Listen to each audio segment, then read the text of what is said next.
That's too rough. Let's start easy, man. How are you? Fine, how are you? Yeah, well, it's been a while. It's been a while. Yeah. It's been a rough year for the look of things. I mean, you kicked off January in what is now called Kwagompo. Yeah. Yeah. And then April came. How did you feel? I mean, a lot of people, saw you standing there for 2 days, especially this last session of the sentencing, standing there for 2 days and listening attentively to what is going on. What was going through your mind? And is there in your mind even a room where you are thinking, what if actually I end up in prison? What's going to happen to this economic freedom movement in your temporary absence? Well, thank you very much for the opportunity and congratulations to the new platform. Thank you. Nothing moved really, even when I was sentenced to 5 years.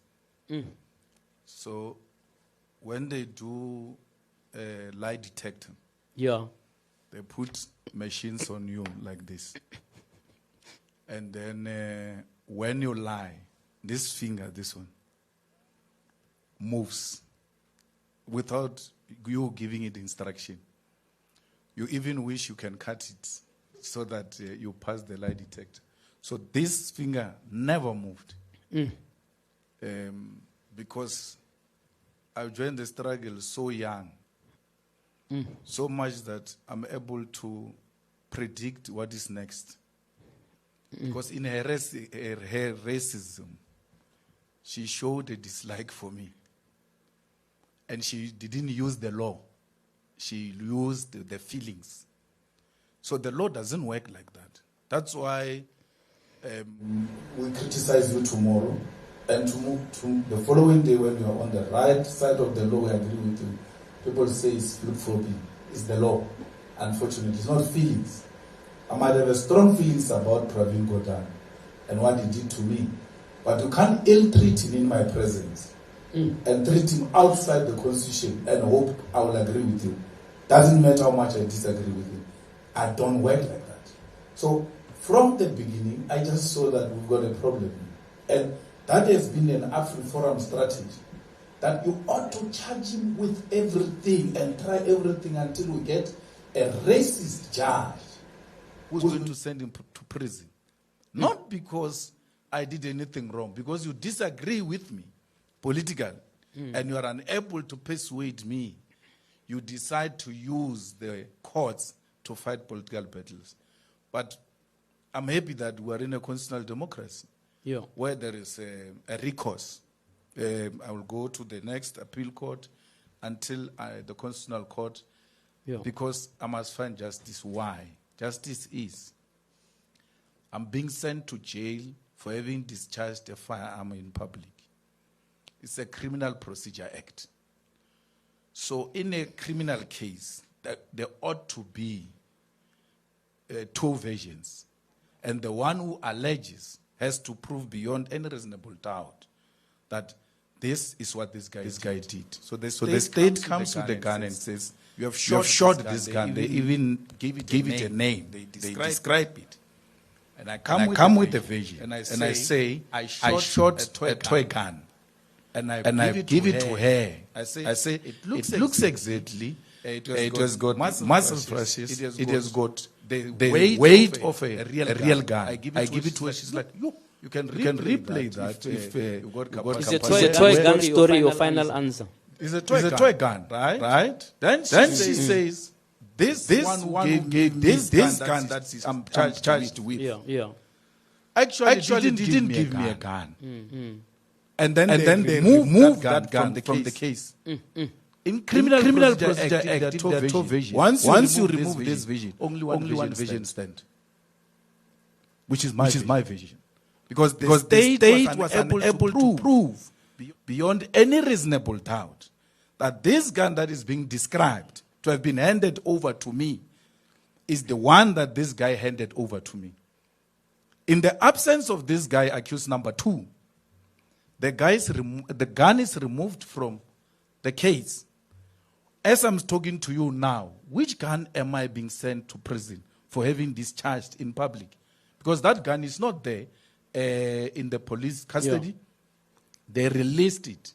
So when a gun is found to have committed crime, that gun is seized to the state. It's taken away. It's going to be destroyed because it was used to commit crime. Where is this gun that I used to commit crime so that the state can destroy it? The gun that they said I've used is with the firm, is working, is continuing its job. Yet I'm sent to prison for a gun that is not there. So that is not law. That is feelings. We tell her the gun was released before you passed judgment, conviction. The guy was told a night before, come and take your firearm tomorrow morning. He arrives in the morning. He gets given a firearm back. A judgment gets delivered after. Because he can only get his gun if he's not found guilty. The state transport the gun from Danzani to East London that morning, which is not heard of. Because once he's not found guilty, he has to drive to Danzani so that they release it from Danzani police station.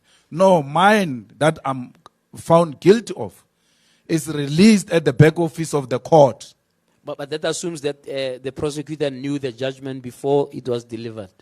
It's only fair because my witness who came on sentencing told the magistrate that the gun was returned before you passed the judgment. She never questioned my witness, which means her testimony stands because it's unchallenged. It's criminal law. Yeah.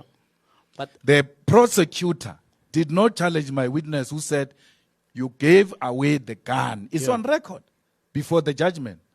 What happens is, on the sentencing day, we mentioned that the gun was released before you passed a judgment. She said, a firearm is released before the judgment. They say, yes. The witness said it in front of you. You didn't challenge it. Says, no, I'm just saying, I just want to tell you, this court is not aware of that. This court, which means the court is not listening. The court is not listening because it's racist.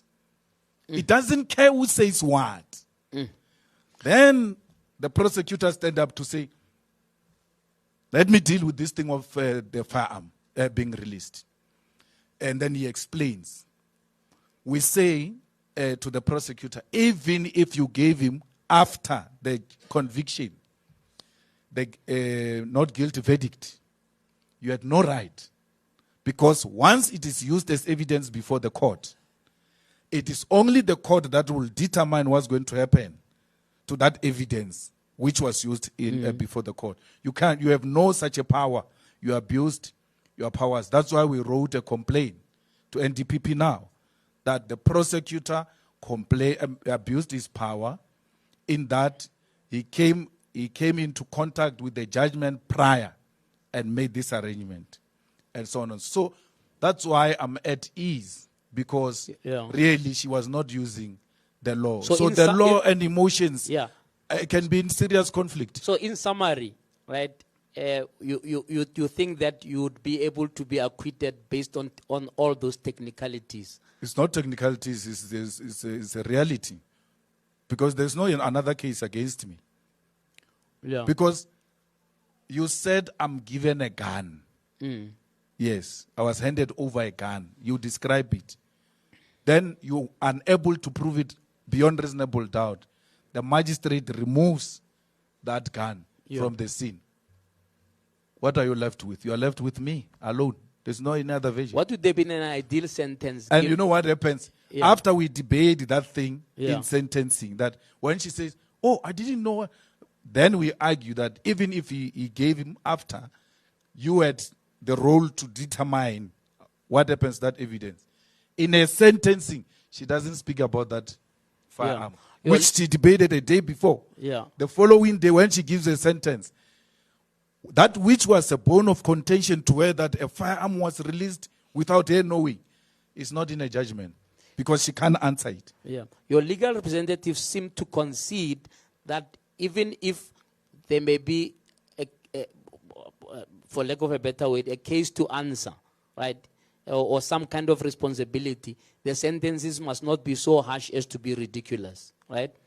So are you saying that, okay, let me ask it this way, what would have been an ideal, if we set aside the fact that you believe this person is racist, there's an agenda, there's a political trial, AfriForum and what, and we're just purely looking at the fact that there was a firearm discharge in public, what would have been the ideal outcome that would be fair in terms of everyone being equal before the law? I'm equal before the law. I'm not any special. You allege I discharged a firearm in a public space, right? Where there is a joint operation center that is led by SAPS, which is direct opposite to the stage. The person who was heading JOG says, I didn't see any gun. I didn't hear any gun. Yeah. I was there throughout. The people were there. Not a single one of them complained of a firearm. Not one. On the stage, I had 4 SAPS protectors, which they gave their statements. Is there? And she never entertained that as well. Yeah. 4 VIP protection from SAPS. If I'm seen to be committing any crime in the presence of the police, they had a duty to arrest you on the spot. Immediately. Yeah. That did not happen. So when you say it's not political, what are you talking about? So later, you come with a video that is not confirmed who shot the video, who took what equipment was. Yes. Yeah. Then you call gear house people, you bring the gear house video. They say, no, the laptop that we used to generate this video is also lost. We don't know what happened to it, but here's the video. All of that has got no chain. The chain of evidence is broken throughout.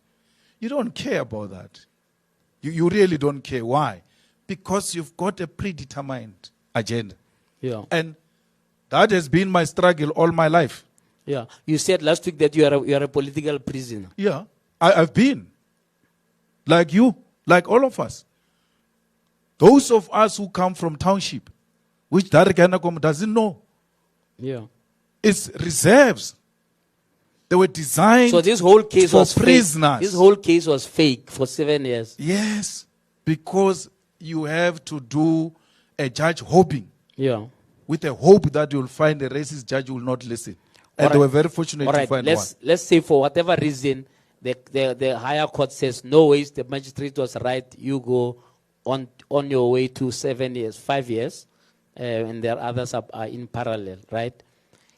Has that even been at a point of planning of any kind within the EFF that says, should our CSC end up in prison, what's going to happen to the EFF? Leave the EFF, my wife, my 3 kids. There's never been any planning. Yeah. Because it's not going to happen. I told you many times what's going to happen, what's not going to happen. Yeah. Even this won't happen. What's going to happen to Ramaphosa after the Palapala impeachment? He's going to jail.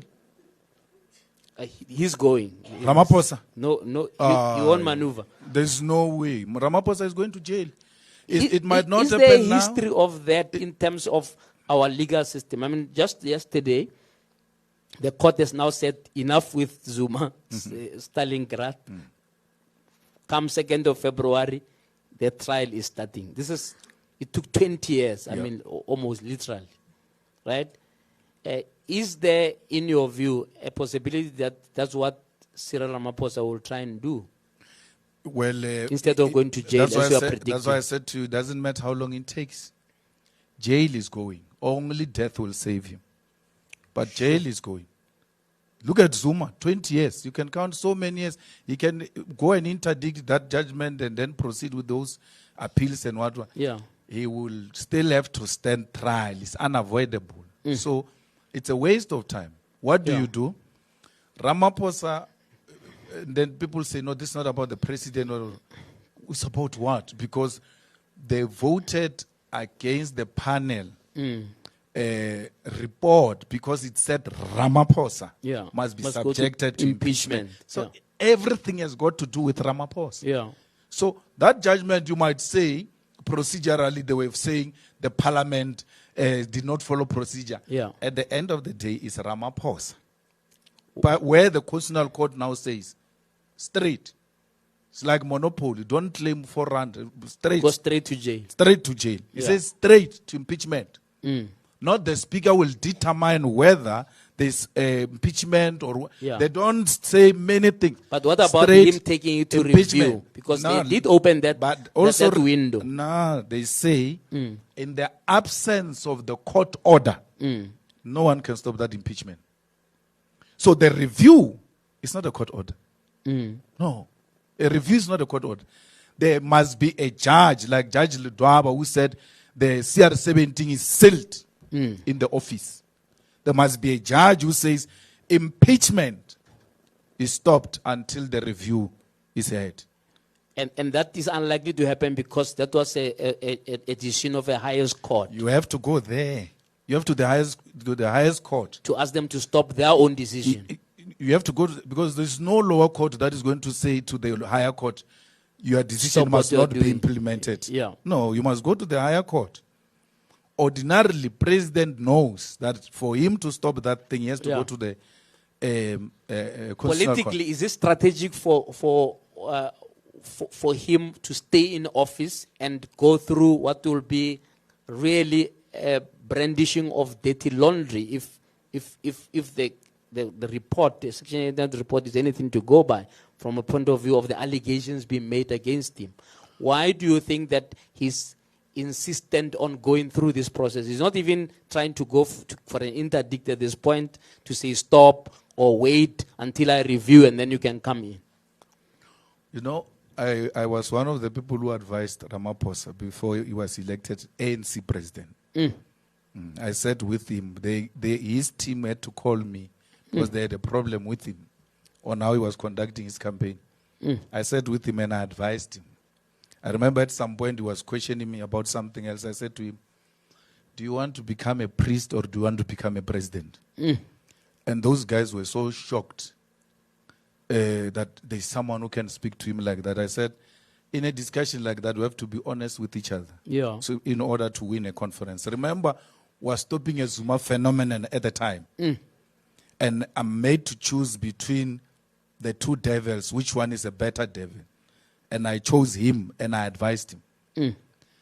And we got, even before they knew that I've got a good relations with him. Yeah.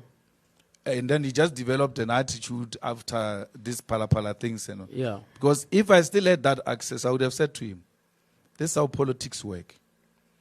You must resign.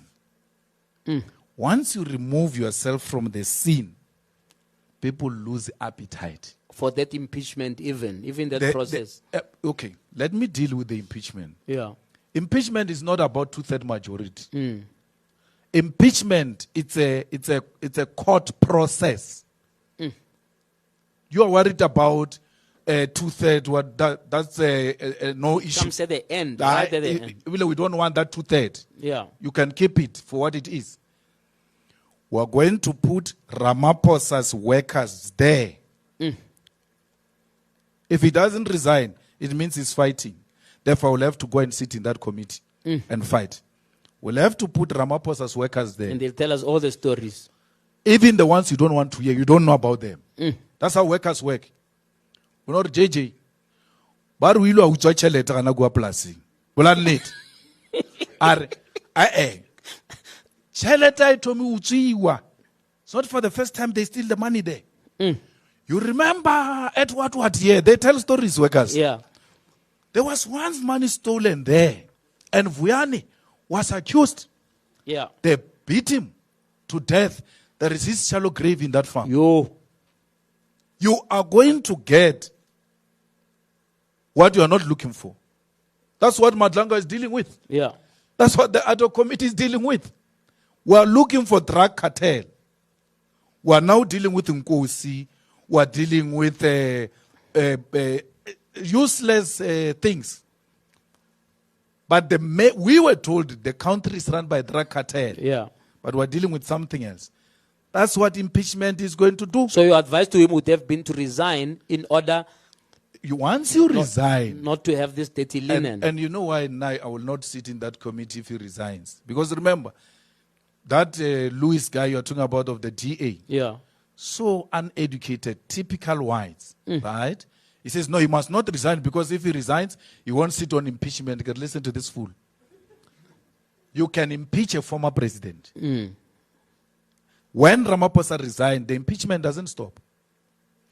But politically, people lose appetite because you are no longer on their face. Yeah. You are no longer here. What is your So once they lose an appetite, yeah. you know, when the CIC wants to sit there, they're like, hey, chief. But is that strategic discussion not happening within the ANC? No, they don't At have the it. They allow this bully of an SG to run them amok, and the guy has got no respect for process. Doesn't respect even ANC internal processes. That's why when he loses a conference, he disband people and put his lineup as interim leadership. He's going to do that in the Eastern Cape. So he has no respect But for don't you process. agree with what Prof was saying, that if they were to remove him, they're not ready for the alternative. They're not ready for succession. Prof is wrong. And Prof must be very careful about that response because it borders on racism, right? How? Look at the Western Cape Premier. Yeah. We don't know that guy. Alan Look Winde. at who's that? Look at the Cape Town mayor. Who's that? Look at John Steenhuisen. Who's that? What struggle credentials do they have? What do they bring on the table? Yet they occupy positions. Prof is unwittingly saying there is no black person who can succeed President Ramaphosa. That's what she's saying. Why was there a successor we didn't know? Saying Paul Mashatile skeletons. I'm saying, why was there a successor in Western Cape that we didn't know of? And no one questioned it? Why? Who's this boy to lead the DA and to run our country from behind the scenes? And no one says, hey, there's something wrong. Who's this guy? Paul. Yeah. Is a rightful successor by the law of the ANC. As a deputy. And Prof should know that. The constitution of the ANC says, in a situation where the president is unable to discharge his responsibilities, the deputy president shall take over. Are you ready for Paul? Yes. That's what you chose, Mus. What must I do? That's what South Africa chose. What must I do? I have a deputy president now. Yeah. If Ramaphosa dies, what's going to happen? And if you are genuine about it, Prof, are you saying Togo Didiza can't be president? If you're honest about definitely it, can Prof, be. Yeah. If you're honest about it, I'm giving a woman because there's nobody, I'm helping her. Prof. I'm helping Prof. I am not Prof. Is Nkosazana Dlamini Zuma not capable to be president? Is Naledi Pandor not capable to be a president? Am I not capable to be a president after running such a stable machine for 13 years, despite the challenges? What are you saying, Prof? There's plenty of people. Why? Yeah. Because you are a political head. There are people who are responsible for the governance of this country. You just play an oversight over them. That's why Prof can be president. She just passed the motion of no confidence on herself. She says, I can't see anyone outside Ramaphosa. That's wrong. We are just there to play an oversight. Let's predict what's going to happen. There's a 31-man committee, committee, that is now impeachment, right? What is your prediction? I mean, do you think that at some point sense will prevail for Ramaphosa to see that his review is not going to stop that process?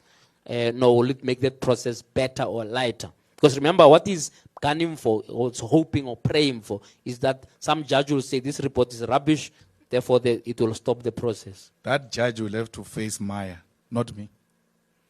I wrote to Ramaphosa's lawyers this morning that, remember, we're an interested party. If you are going to review the panel report, please cite us.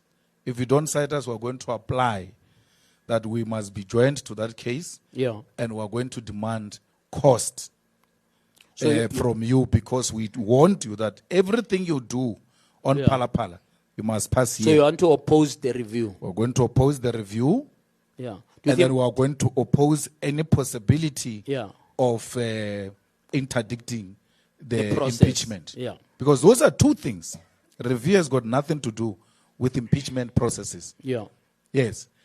I said to Lebrang, my good friend of mine, Lebrang, I don't care whether you vote against it or not, but I'm going to say to you, this is what your president did.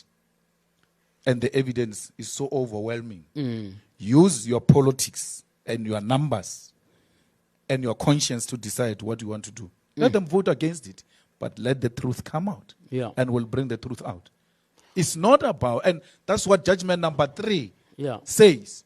It says, more than finding voting in favor or not in favor, it is important to be transparent so that when a voter makes the next vote, is aware of what is at play here. Transparency is what your president was elected on.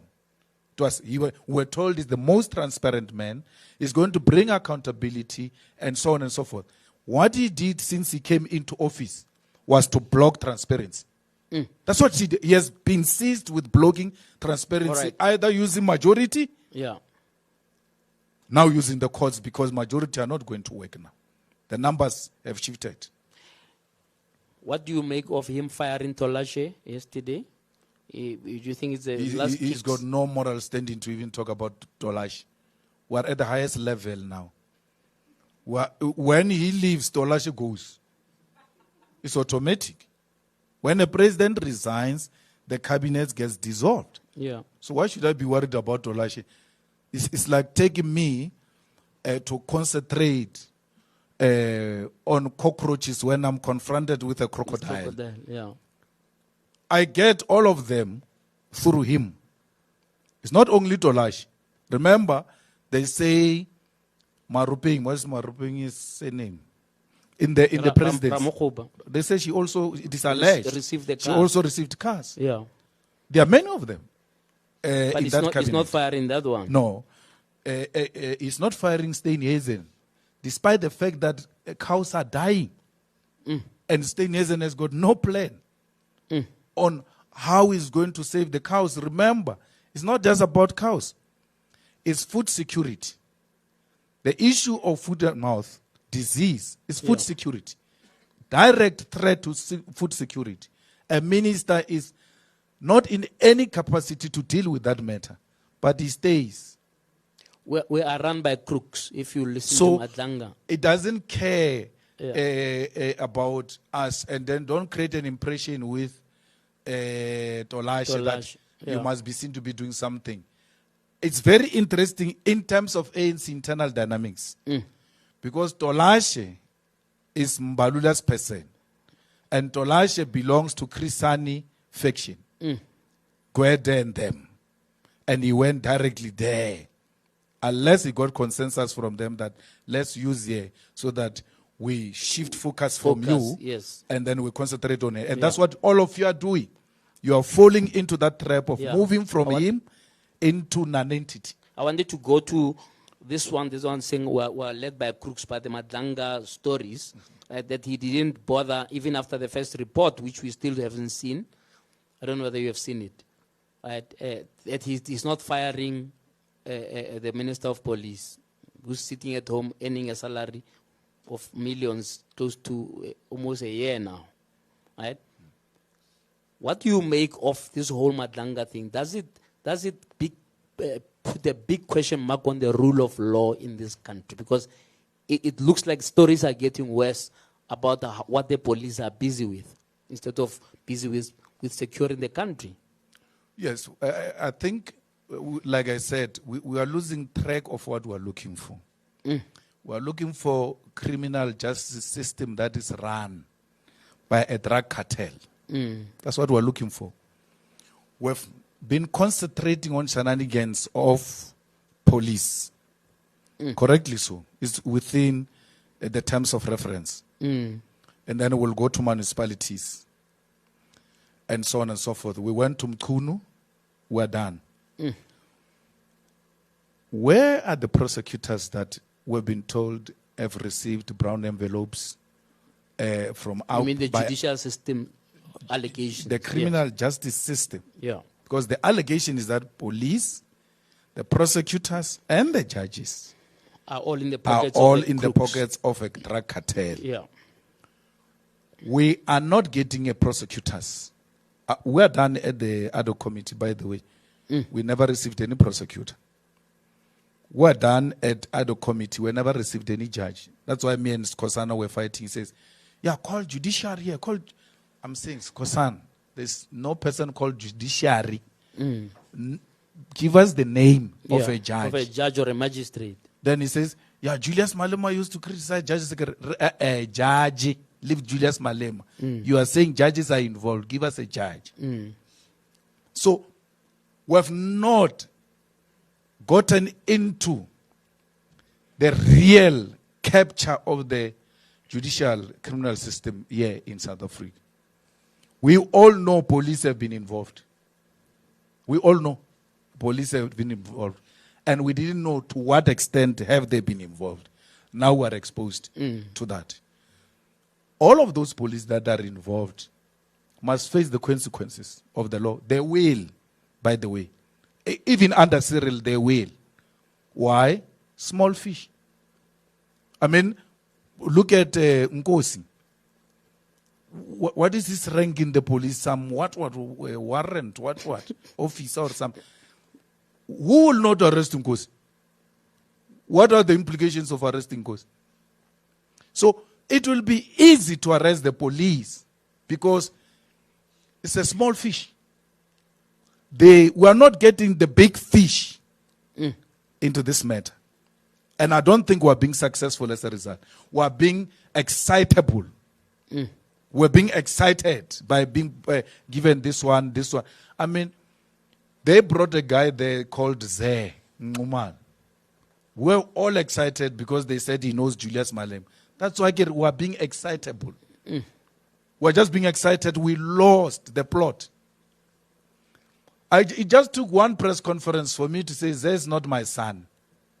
He's got his father with a high profile. So don't talk to him. Don't talk about him like you're talking about Ratana. Like I'm his father. I'm not his father. But Zeh knows Rupert's daughter. He used to go to Rupert's house. They were so close with the son, with the daughter. So much that the daughter will sleep on the lap of Zeh in front of the father. You all know that. And you don't say Zeh is a friend of Johan Rupert. You say Julius Malema. And you're all excited. But they know that he knows Johan Rupert.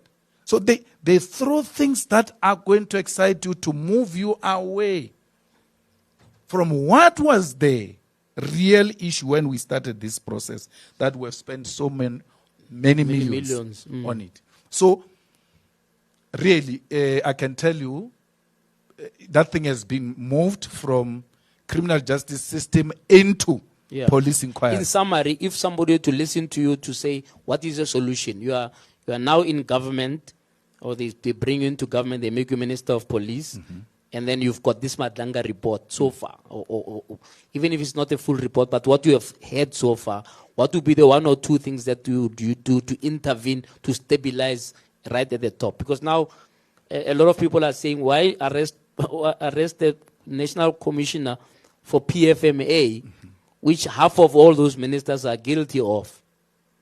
Exactly. I mean, the problem in the police now is that factions are contesting each other. And it has always been the case in the police. You need to stabilize the police. And you don't need to arrest Masemola to do that. Masemola is not a solution to stabilizing the police. You need a decisive force which is going to say to men and women in uniform, you're going to conduct yourself in this manner, or else I'm going to act on you. That's why Masemola says, no one gave me that report. I didn't know about that. And then it takes a provincial commissioner to call a press conference with your permission as a national commissioner. If a provincial commissioner brings such issues to my attention, I'll call a press conference myself and say, you stay at your own place. Let me deal with these matters. These matters are beyond the province. Your pay grade, These are national matters. Masamula is not a solution. So you ought to get very decisive commissioner of police Would you to still stabilize. would you still appoint Mkhwanazi? You already said that months ago, even before he did what he did, that is a caliber of a national commissioner. With what you know Absolutely. now, would you still appoint him? Absolutely. Mkhwanazi is capable of leading the police force. My disagreement with Mkhwanazi doesn't have capacity. Yeah. That's why I said to you, Yeah. if you are right, I'm going to agree with you. Yeah. If you are wrong, I'm going to disagree with you. And I expect you to do the same Sure. with me. So where Mkhwanazi get it wrong, I'll call him out. I'll call him out that I don't need his permission to praise another person and say, you are a national commissioner material. I didn't Yeah. say you are going to become a national commissioner. Yeah. It's all within my right.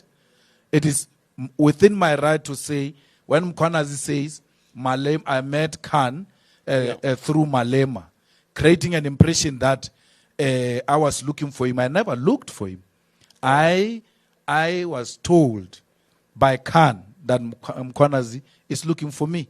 And I'm correcting that thing that, no, tell them that you are the one who was looking for me. All right. So I'm not questioning his capacity All to right. deal with the police I issues. get that. I want to go to the colleagues now to give you a bit of a challenge on a few things you have said. No, but I want to deal with the issue of EFF having reached a ceiling. All right, before you deal with that. No, you can't. You can't. You'll deal with it, but not now. But he challenged me before he sat down. I'm in charge. But he challenged me before he sat down. You'll deal with it. I want you to deal with immigration quickly. Okay. Right? The last time we had a conversation, I think it was 2 interviews ago, right? I think we did this at Alex FM. I asked whether or not, with all the correctness you may believe you have on how you are dealing with the immigration issue, is there a way in which you have rethought how you're going to repackage this thing as a communication message to the people about what your actual stance is on issue of immigration? Quick answer on that, and then we can engage. There's no repackaging of anything. Okay. Repackage what? You want me to repackage the truth? You are asking me to lie. That's an EFF position is properly captured. Like one of the speakers here said today. Yeah. Everybody now says what the EFF has been saying. Yeah. I'm not going to follow that riffraff of KZN. A tribalist riffraff that has got no idea. Who's the tribalist riffraff? That those people who are marching every day. Oh, march and march. Yeah. And Yeah. then, because of that, I must change my position because of fools, illiterates, that make no reference to any law, immigration law, nothing. When you ask them, what do you need in law to be changed to accommodate what you are saying? Yeah. They drink Intellis. And then Intellis must change me. That someone is smoking Intellis, and then I must change my view. Yeah. Those traditional herbs they take okay. when they march, when you ask them questions, and then that must make me change. I can't change. There is no persuasive argument presented Yeah. to make me change, except foolishness. And I'm not part of I see foolishness. some countries have said their citizens must be cautious. I think it's Kenya, 1 or 2 others, even Lesotho. Yeah. You know, saying that there's a lot of xenophobic and so. How do you deal with this whole issue, especially that is riling up other countries, our friends in the continent? We are not xenophobic. There is a group of fools sponsored by government to create an impression that was xenophobic, but the real issue is black on black violence, to divert attention from real issues. The same strategy was used in the early 90s when we were supposed to concentrate on what was about to happen, bringing democracy, which was an immediate task at the time. They sponsored black on black violence, and interestingly, they did it in KZN and Gauteng. Right. And that's where these xenophobic things are happening. They are happening in KZN and Gauteng. Black on black violence. It's not xenophobia. We'll pick it up on that quickly. Sealing. We're going towards the 2024 elections. Someone said you've reached your ceiling? Well, you know, it's not scientific. Okay. Because he must go and look at Ipsos report of December 2013. So before you make such an allegation, remember, we have to be very clear and scientific about what we're talking about. The Ipsos report of 2013 was putting the EFF at 16%. And that was before the Zuma phenomenon. Before the MK was. Remember, the launched. December announcement of Ipsos will mean a research that was conducted before December. December 16. Now, at all material times, material conditions will determine what direction society is taking now. When the Zuma phenomenon came in, it was clear that those who came to the EFF homeless at the time, now they found a home. What they thought was a home. And now they went to vote for Zuma, and that's how the EFF numbers got affected. Materially, what's happening now? Where MKP won elections 2024 with 1,400 votes, and you conduct a by-election there, they win with 700 votes.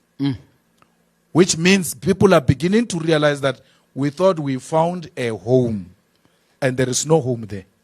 And they are beginning to come into reality with what they are dealing with. And there lies a reality of the numbers of the EFF. Any objective research conducted in the recent past, it will tell you the EFF is growing and is growing very big, including in KZN. All right. Let's go to colleagues now to interrogate you a little bit. Colleagues, I'm going to give you a chance to ask the CIC questions, and you can also follow up before we move into the next person. Only move when we are satisfied. Who do you have there to me? I just want to start from my right all the way to my left. Okay. JJ, we'll be going per table. All right. As you mentioned, giving our colleagues, a fair Enough chance time, to really yeah. ventilate whatever questions they have before moving on to the next table. So I'll start with this table that I deem table 1. This is your opportunity, gentlemen. I see. Baba. Well, Good.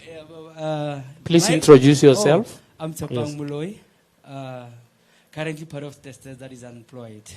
Yeah, recently, 4 years ago, my contract was terminated. So now, I'd like to know in terms of EFF, we see in terms of they regulate the government department in terms of appointing executives and all other compliant in terms of that. But when it comes to the issue of the private companies, especially around here in Sandton, we've got private companies that they don't really abide to the law of the country. For example, the company that I was working for now, if I were to tell you now, they were deducting people's money, not paying UIF, not paying SARS. So I would like to know if in terms of EFF comes to power, how are they going to make sure that besides fighting the unemployment, how are you going to promote the health conducive working environment? Because if you look at Discovery showed that there's a phenomenon of suicidal because of the working environment. And in absence of suicidal, we have the issue of alcohol consumption.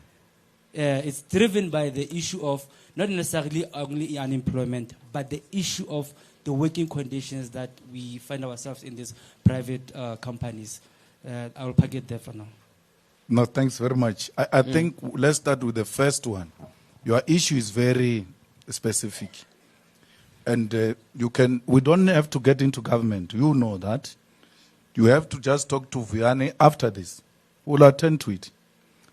Because anyone who doesn't comply with the law of this country, especially labor laws, we've got a labor desk in the EFF that confronts them head on and say you haven't followed the following processes and you have to ensure that you follow those processes. Firstly, the rights of the workers have to be respected because they don't have to have a share certificate to demonstrate that they are shareholders. They are shareholders of that company. And therefore, you don't treat your shareholders in the manner you are describing what happened to you.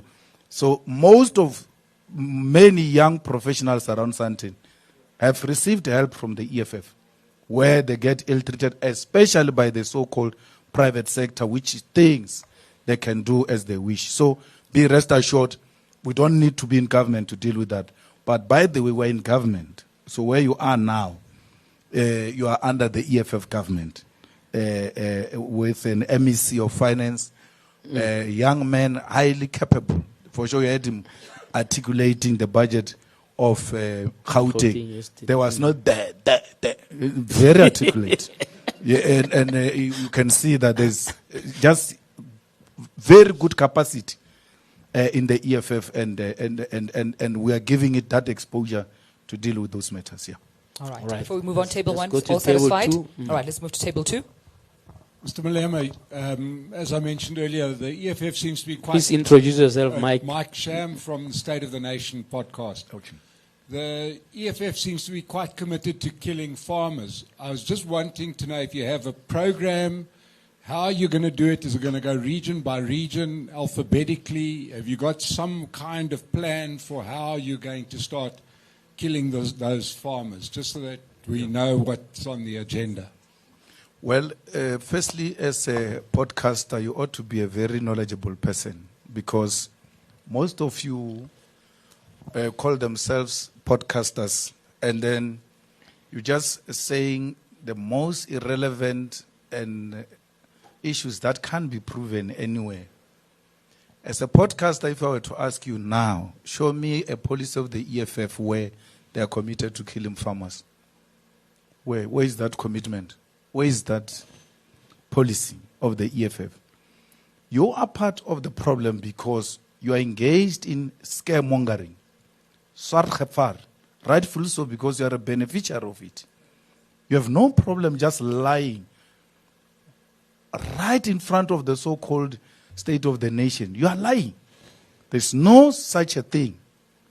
The Constitutional Court, in relation to the song, if you are referring to the song, because you may not know the difference between a policy and a song. That's white privilege, of course. People will not even think you will not know the difference because you are white and inherently informed. There's a difference between a song and a policy. The Constitutional Court has said it agrees with the Supreme Court of Appeal and the lower court. The court said, and it agreed with us, the originality of the song has never meant anything literal, and that the song has always referred to the system, not to individuals. And the song was even sang by white progressive. Not people like you will not have sang about it because we wanted to benefit from the system perpetually, which we're still fighting. So there is no farmer that's going to be killed by the EFF, because Mugabe did not kill any farmer. Thabo Mbeki did not kill any farmer. Nelson did not kill any farmer, yet they sang this song. We did not coin this song. Again, because of your privilege, you may not know the history of the song. If you knew the history of the song, you'll know who didn't coin the song. The song comes from the trenches of MK. It's an ANC song. It's a struggle song. We've inherited it, and we continue with the legacy of struggle in South Africa.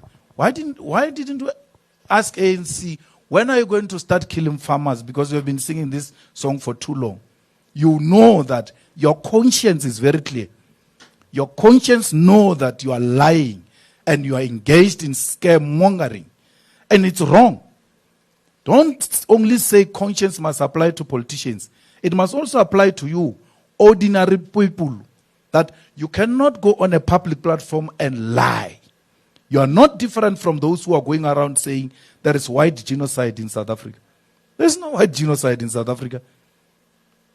So please, as a podcaster, I've listened to you and I've seen how you engage your people. Come from an informed point of view. Don't come like you are politically informed only to realize that, no, you are just using your privilege to create an impression that you are informed when you are not. You are not informed. Your podcast is not a state of the nation. It's a state of swart gevaar. It's a state of scaremongering. If you want to kill a farmer, start with me. I've got more cows than you. And more cows than many whites. So don't think when we talk farmer, we talk white person. So you want to kill a farmer, start with me. The EFF will have to start with me. I'm a farmer myself. And therefore, why would I want to kill myself? All right. Why would I want to commit suicide? So I'm saying this because Prof said to me, give us something that when we leave here we'll say to our people. But we heard him. I'm saying, yeah, the white farmers have a place here. They are not going anywhere. That's why Trump called them and they were like, where? Assisi. We are fine. Because they know they are fine here. Who wouldn't want to go to America if you are struggling and you are being called by a president of America to come? Those who left, they are on their way back. Because it has been proven that it's a lie. It's a complete lie. Also, the fact that they are white people who go around saying we want to chase away whites is not true. We want to kill farmers is not true. If I'm going to kill whites, I will have to start with the friends of my kids. And I will have to confront my kids because they're going to say to me, Dad, why do you kill so and so? Why? Because we've become one thing. The fact that you invaded our land, you have been here for so long, that we have been into each other's skin so much that we cannot live without each other. So why would you wish away your relatives? Because to be racism is to be xenophobic. The Lesotho people are not Lesotho people. They are my relatives. They are my relatives.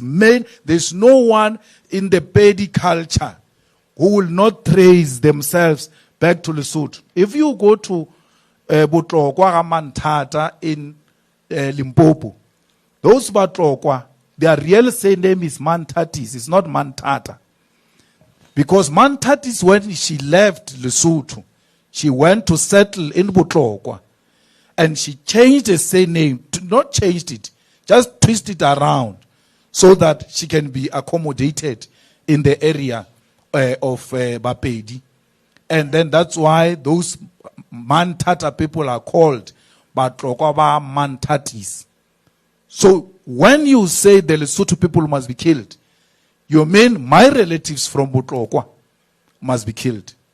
You mean the colleagues we work with who are white, their children, and the comrades in the EFF, Carl Niehaus, must be killed. And I was saying to the EFF leadership that the problem with the EFF is that you have not gone all out there to recruit white people, progressive white people, to demonstrate to them that we have nothing against white people. It's just that we are calling out a system that privileged them. And they're individualizing it because they want to perpetuate the privilege. And we're not going to allow that. All right. If being means hated by those who want to perpetuate white privilege and white supremacists, then let them do that. All right. Mike, retort. So then why don't you stop singing the song? Because I'm continuing with the struggle that was handed over to me by Nelson. But you seem to have won that struggle. No, we didn't win. That struggle is the land. That struggle is the means of production. That struggle is that the economic power must be shared amongst those who are here in South Africa working for this economy to be what it is. So we have not won because the struggle was about transfer of political power, economic power, and social power. So, even with social relations, you are still superior than us. Economic relations, you are still superior than us. Therefore, the struggle has not been won. So until such time as you deem the struggle to be over, you're okay with singing a song that is not universally popular? No, you want us to stop singing the song so that you can continue to depoliticize our youth. Because you know, with a depoliticized youth, you will reverse the gains of 1994 and create that impression you want to create to me that it seems you have won the struggle, when you know very well we have not won the struggle. Nelson, when he handed over power, he said to us, the struggle is not over. A luta continua. That's what Nelson Mandela said from his mouth. So this is like a race without a finish line. No, there will be a finish line. If you hope he's not going to finish, wait for the EFF to come into power. We'll finish it. And you will still be here, my friend, and you'll be saying, oh, I never thought it would work like that, like you said after 1994. All right. Thank you, Mike. Let's go to the next one, Tumi. Good afternoon. My name is Lee Dupree. I am from a company called BEE Innovation. We're a triple BEE consulting and advisory firm. And my question for you, Mr. Malema, segues very nicely from your response. And it's that we don't hear you speak very frequently about the existing transformation policies like triple BEE and employment equity. So I'd like to know, what is your party's position on those? And should it ever happen that you became the governing party in the country, would you scrap the existing transformation legislation? Would you amend it? Or would you keep it as is, bearing in mind your position on radical economic transformation? Thank you. Well, our policy is very clear. We support triple BEE. We don't support the way it was implemented because it was benefiting ANC beneficiaries only. That your company will have to surrender some portion to ANC-connected cabals. That we don't agree with. Our triple BEE is going to start with workers. That's why I said to you, workers are your shareholders. That's how we must broaden it. We must make sure the workers benefit from every firm they work for, because they are the ones who are sweating. They are the ones who are selling their labor in those firms. We will not scrap triple BEE. That's why we are in court. Everywhere where triple BEE is being challenged, we are there to defend it. We are in court to defend Expropriation of Land Act, which is not even as radical as the policy of the EFF. Because it doesn't say without compensation. It just says expropriation. That is something else. You know, they've met us some halfway. So we may not agree entirely with how they want to approach it, but the fact that they give some power to government to expropriate with some compensation or something like that, that's fine. As long as we can expropriate, then we can talk about the other things. We have achieved the first part. The second part is waiting for the EFF to govern so that we can expropriate clearly without compensation in the public interest and for public use. So that's where we stand. We will not scrap it. We'll give it a radical version of it and make sure it is implemented. No white firm is going to leave. Capitalism doesn't run away where it thinks it's going to make money. They're just going to look at your policy and say, how do we maneuver this to make money within the same laws? What capitalism doesn't like is policy uncertainty. That we are going to wake up tomorrow, we don't know what's going to happen.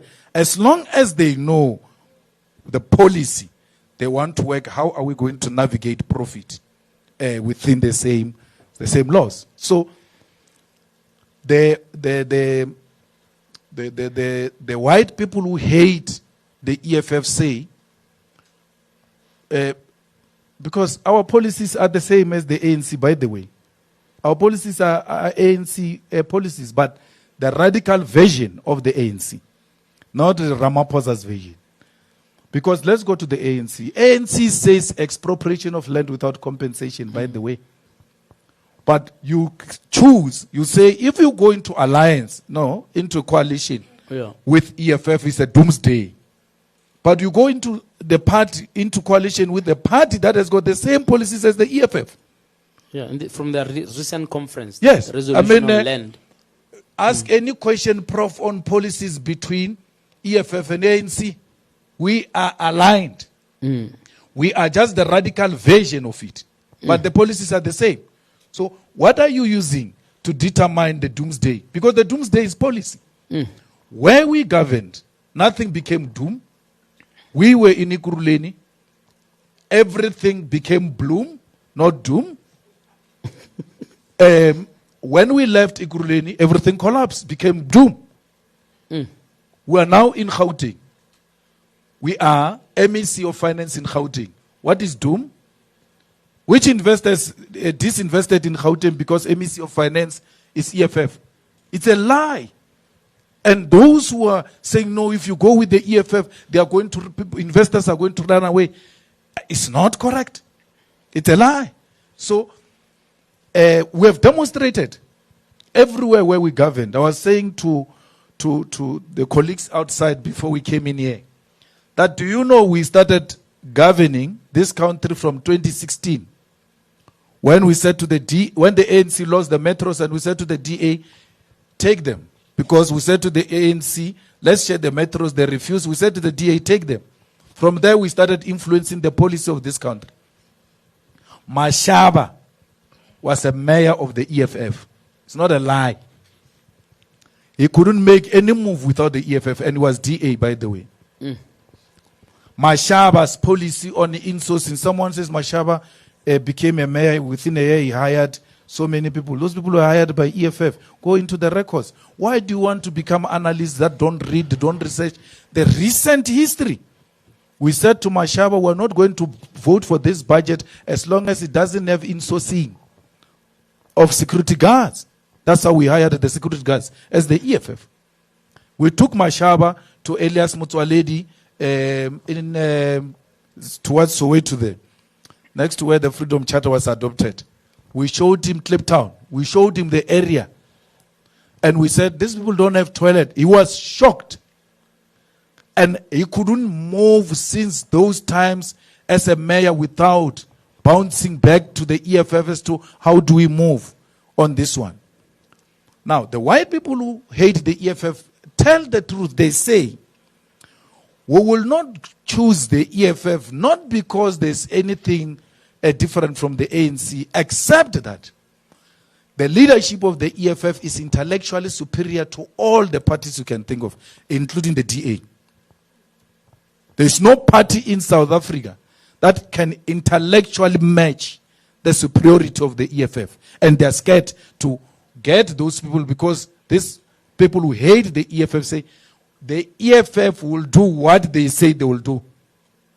The EFF, the ANC won't do it. The ANC says we're going to expropriate land without compensation.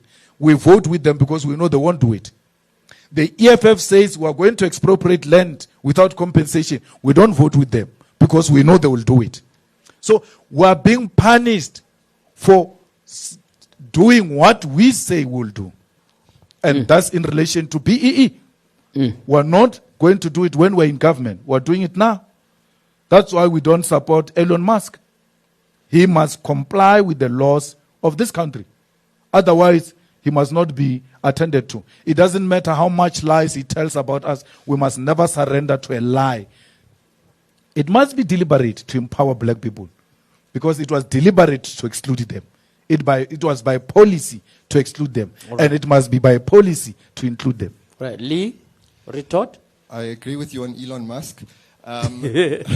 My follow-up question will be, if you intend to make the implementation of the policies more radical, how would you make business feel safe? Because business, whether it's white or black, don't like anything radical in general. So how would you encourage them to continue investing if you're going to tell them that you're going to become more radical in implementation? Business is very radical itself. That's why they just fired this guy. That's how extreme business can be. So radical means we are not going to benefit the politically connected. We are going to benefit the broad black nation, which was excluded. That's what radical means. It means everywhere where it doesn't apply, this triple BEE, we're going to make sure it is applied. And we don't care what is their connection. That's what radical means. And they know what we mean. Because these mines today, they can't comply with anything, including the social responsibilities that they committed to. Because the shares in the mines are given to the politically connected.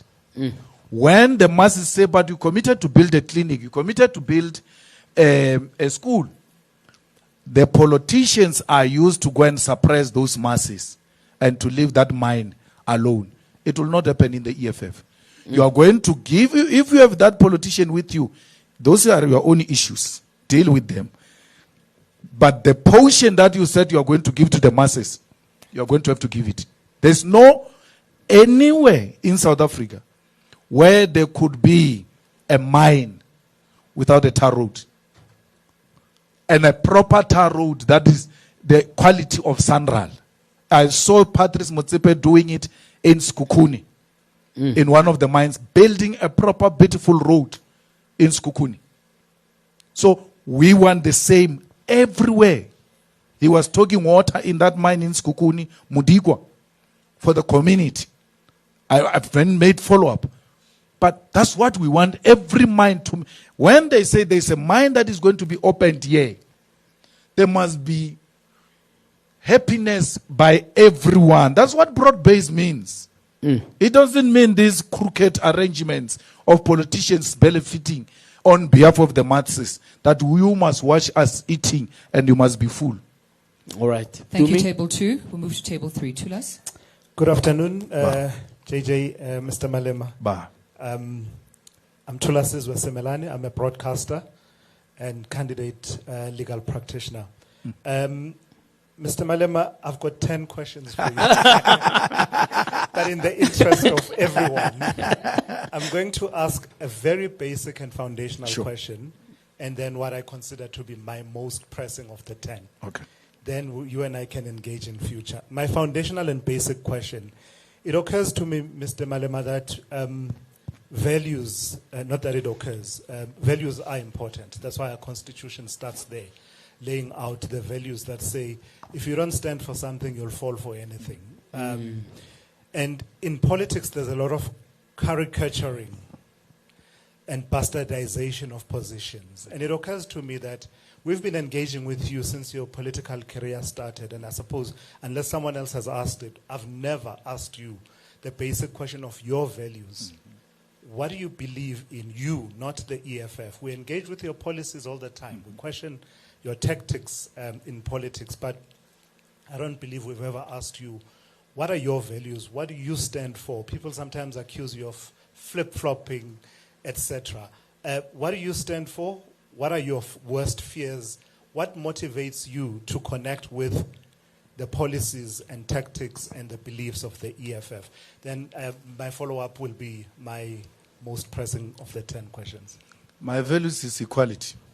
I want to see all of us equal in this country. And I want us to benefit equally from the economy of this country, from the government of this country, and from the mineral and natural resources of this country. Those are the values I live for. And those are the values that makes me to wake up every morning to continue the struggle for economic freedom. And therefore, that's what drives me, what connects me to the dynamics of ordinary South Africans on a daily basis, is the struggles that our people are confronted with in relation to my values. As long as that has not been achieved, I'm duty-bound to continue this struggle until the last person is liberated. I was saying to JJ that, you know, one day we're in the Youth League, and Floyd said to me, let's go and buy food, traditional food in Soweto. And I was like, why not? We were sitting in the office, so we drove to Soweto. And when we parked, it was in Shawela. We parked at the house. It looked exactly like my grandmother's house during those times when I was young. And before I changed my family condition, I was like, this is bad, man. So we went in. When we went in, It smelled exactly as the way my grandmother's house used to smell at the time. And then something just disorganized me. And I said, you know what? You'll find me in the car. That's when I realized I was losing connection with the realities of our people on the ground. That's where I realized that I was enjoying palace politics. And I was becoming detached from the masses of our people. And I told Floyd when he came out of that house that this is bad. We listen too much to ourselves, that we have built so many RDP houses. We have empowered so many people. But those have not translated into reality that affect positively our people on the ground. So those are the people that I connect with, and those are the people that make me fight on a daily basis, because I come from there. I don't read about this. When I get exposed to it now, all memories just come back that, Kana, this is what I joined the struggle for. And that's why I must continue to fight. I'll tell you why I asked the question, because sometimes, based on your values and people's readings of your values, they seek to predict if X happens, what would then happen? And a typical example, the best example I can give, is this whole conversation about what happens if you go to jail. And I suppose from my part, from a leadership perspective, we would expect that it would be your values that guide how you lead such a scenario. Exactly. I don't know if that makes it's sense. my values. If you listen to my argument, my argument were on equality. Those are my values. The equality before the law. And on the basis of that, I challenge that court decision. It is my values that have made me to stay in this position, to continue even when I'm sentenced to 7 years. Why? Because I must be treated equal before the law. And those values are the ones. So there's nothing flip-flopping about that. It's my values. They apply to me in as much as I fight for you, for those values to be applied to you. So my most pressing question is more current and Yeah. current affairs, and this is my parting shot. And it links in a way to what you said outside the court in Gugombo City, East London, your criticism of the magistrate in that case. Help those of us who grapple with what appears to be a dichotomy or, I don't know, a contradiction of sorts for how you stand up for the judiciary in many instances as a commissioner on the JSC. When it comes under unwarranted attack, you stand up for it as the bulwark of our constitutional democracy. But match that and reconcile that for me with the strident criticism you've found to be okay to level at this magistrate in a context where magistrates organizations, the association is talking about how on a day-to-day basis they are under pressure. They are facing threats, they are facing increasing pressure and that and this is not to say they are not open to criticism, but when it goes as far as, and I didn't hear you say this, so you can correct me if you didn't say it, as far as you saying that you were getting tired of seeing her face, something like that. Her ugly face. Her ugly face, Yeah. that was reported. And not saying more about what is it about that judgment that evinces racism, as opposed to perhaps she misdirected herself, and you know better than anyone how to challenge misdirections in terms of the law. So reconcile for me that what appears to be a dichotomy for some of us. No, I will not know better than you as a potential graduate of law how to challenge a misdirection. I leave that to you as lawyers. I speak as an accused and I speak as a politician. So political speak is not giving a lecture in a room. It has got its way. You ought to conduct it. Because if a politician was to speak like lecturers, then there's no need for politicians. So there is a way politicians speak. And that has got nothing to do with disrespect for the rule of law. I earlier on demonstrate to you how racist she was in my case. I demonstrated how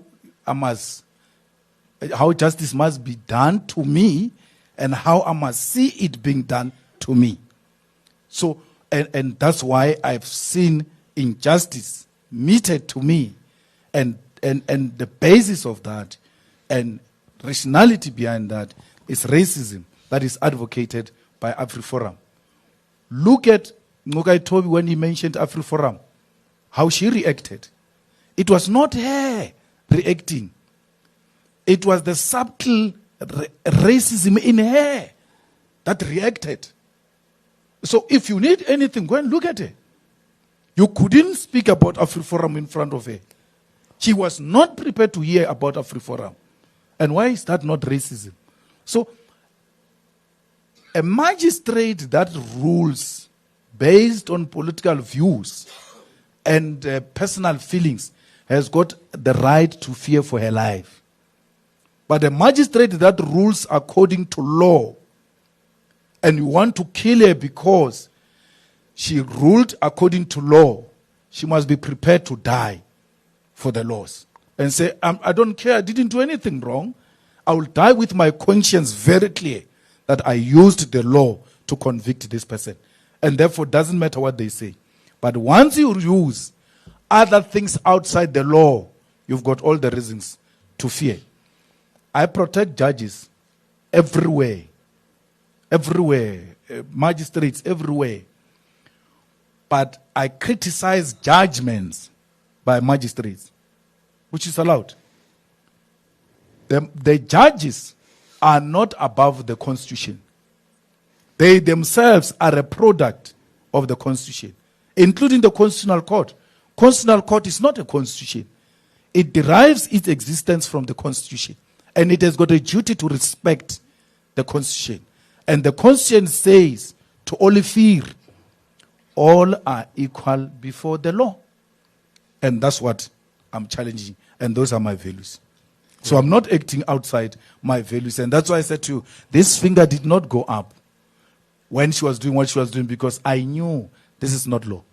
There's something else. Okay. Thank you, Julius. Tessa? CIC, you were quite animated at the question about the ceiling. You didn't introduce yourself. Oh, excuse. It's because JJ knows my name, so JJ knows me the Yeah, he just calls you by name. Tessa Dooms, I'm from the Rivonia Circle. Okay. So you were animated about this idea that the EFF hasn't reached a ceiling, right? Mm-hmm. And for me, that's been one of the biggest questions about the EFF is, what does the EFF consider as its base? If you had to describe the EFF's base, who are kind of the rank and file of the EFF who are going to go for the EFF no matter what happens, no matter whether there is MK, whether there's anyone else, who are the consistent members of the EFF? And I ask this in the context of a few things. So I don't want to ask many questions, but I'm going to embed them in this one. The first thing is that one of the most organized parts of the EFF seems to be its student command. So correct me if I'm wrong, that seems to be the base and the place of organizing that has been strong. The EFF has, even in its conference eras, spoken about your concerns about your branches and your structures within communities not being as strong. But that has not been the case with the student command. But then the question, because the student command has been strong for a long time, the question is, are those students then not, when they graduate, are they not staying with the EFF? Are they not staying voters of the EFF, members of the EFF? What's happened with the attrition within what seems to be a very strong student and youth base? The second part of it is that the EFF has been one of two parties that has had an anomaly within the South African landscape of focusing on registering new voters. The other one is the PA. They've grown through new voters, and the EFF has been consistent on always having big registration campaigns. I think about a week or so ago, you pointed it out as well, that the ANC, the DA, the other big parties are not going to try and register new voters. They don't want new people in. They want the known factors to come in. But at the same time, before the 2024 election, the EFF said you had hit 1 million members. And then when we got to the results, it didn't bear through. I refuse to believe that that's simply a matter of the MK party, because that assumes that, you're just taking from the same pool of people and they just move to MK. That's too simplistic. How do you explain, in that context, why the EFF's numbers are not doubling and tripling? Is your membership base not solid? No, thank you very much. As a Rivonia cycle, you can't say it's simplistic without basing it on scientific argument, because you ought to go back to the results and look at where did the EFF lose the votes. Where the EFF lost the votes is where MK got the votes. That's how scientific it is. It is in KZN where we lost thousands of votes, and MK benefited from that. And then you come to the portion of Gauteng, that side of Katoras. Katoras has got full meaning. Kutso, no. Katleong, that's in those hostels there. That's where MK benefited. Then you come to Soweto in the hostels. That's where MK benefited. And the EFF vote there went down. Then you go to Mpumalanga. In Mpumalanga, where MK benefited, it's where it used to be Natal, KZN. So the democratic dispensation then cut it and sent it to Eastern Transvaal, which we now call Mpumalanga. That belonged to Natal. So more than anything, I don't care who says was, the MK is a beneficiary of a tribalistic vote, because then you go right into KZN, you go to that municipality where Mutolo comes from, that side of Kokstad or something, where they speak Xhosa. Kokstad, where the Xhosa-speaking people are found in KZN. The ANC won that area. The MKP did not win that area because those are Xhosa-speaking people. So that's how scientific the whole thing is. And the base of the EFF is the youth, as you have described it, is the youth, a black youth. It doesn't matter whether... Not necessarily students. No, black youth. Black youth. It doesn't matter whether they vote for the EFF or not, because the problem is when you want to attribute struggle only into voting. The struggle is about what do people resonate with on their daily struggles and what seems to be coming for them in terms of problems that they're confronted with and resolving those problems. So the black youth based in the rural and township and in the institutions of higher learning. So that black youth, there's no youth vote that you say, yeah, today is only youth voting, unlike the students. We are able to demonstrate it with the student because in the institutions, it's exclusively for students. Now, what was interesting is that the 2024 elections, where we are told to have declined, you must go into the suburban areas. The EFF votes grew in the suburban areas. Why? The EFF now has begun to attract the black middle class, which can relate with it because as the rejected and the dejected masses in the past were defined by black, unemployed, poverty, and all of that. Now, the rejected now include the black young professionals who are subjected to daily racism at their workplace. And they the EFF speaks about this all the time. And the good thing with them is that they can read, they can write. So if you are to move into the suburbs and check, why did the EFF support increase in the suburban areas? It is these black, young professionals and intelligentsia that begins to appreciate the message of the EFF. The EFF is only 13 years old, and the EFF is coming up with what we want but don't want to say. And therefore, we are a bit uncomfortable with it. How do you overcome that? You have to stay on principle. It doesn't matter how long it takes you, because the ANC it shifted with the arrest of Mandela, with the exiles and the apartheid torturing of people. We wouldn't be where we are. It took the ANC from 1912 to get us democracy in 1994. You can make calculations how many years it took them. But those old people of the ANC never moved. They said, we are all going to vote in this country, and the majority must rule this country. And it happened exactly as is. So if you are not for immediate palace politics, but about longevity and about inculcating the culture of radical perspective in society that is reluctant to say the things you are saying, you are duty bound to be patient, because you ought to inculcate the political education amongst the masses of our people, whose enemy's intention is to depoliticize.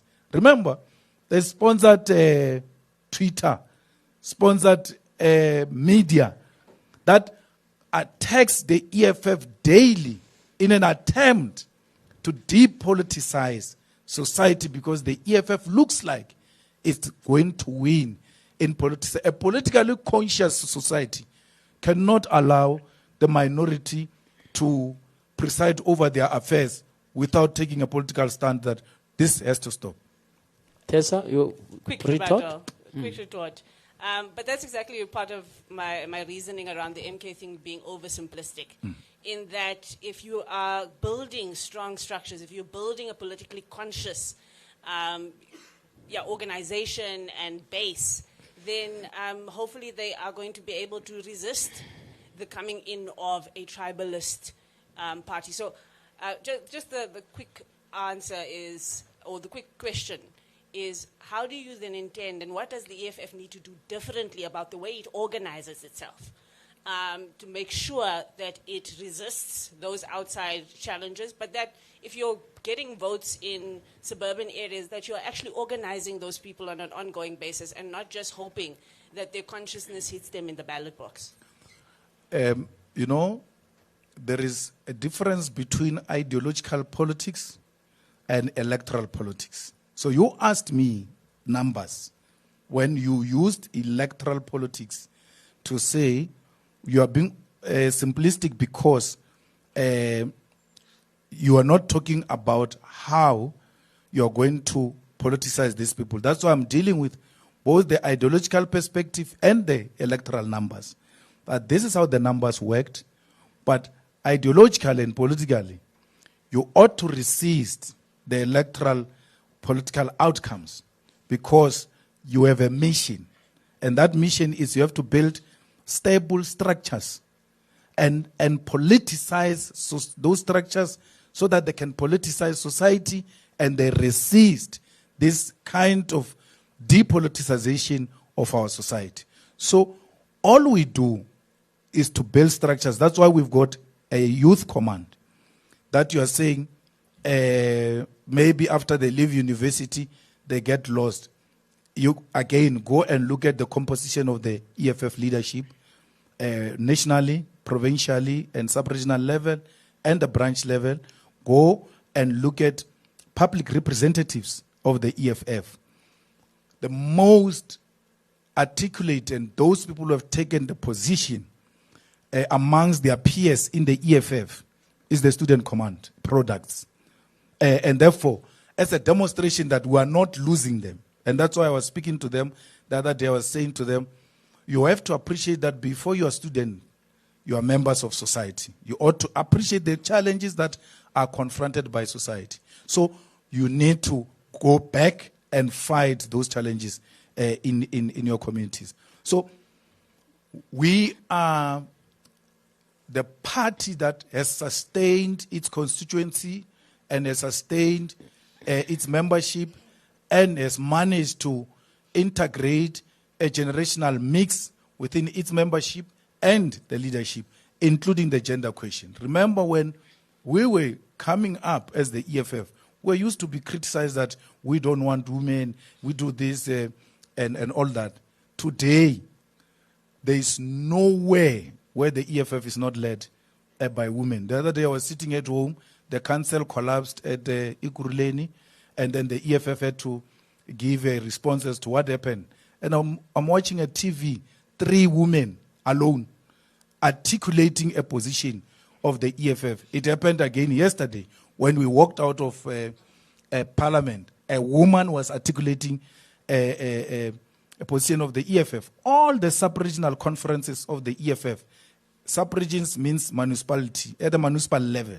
That's where the second layer of leadership of the EFF is. All of them, their conferences, not a single conference was constituted by less than 50% of women.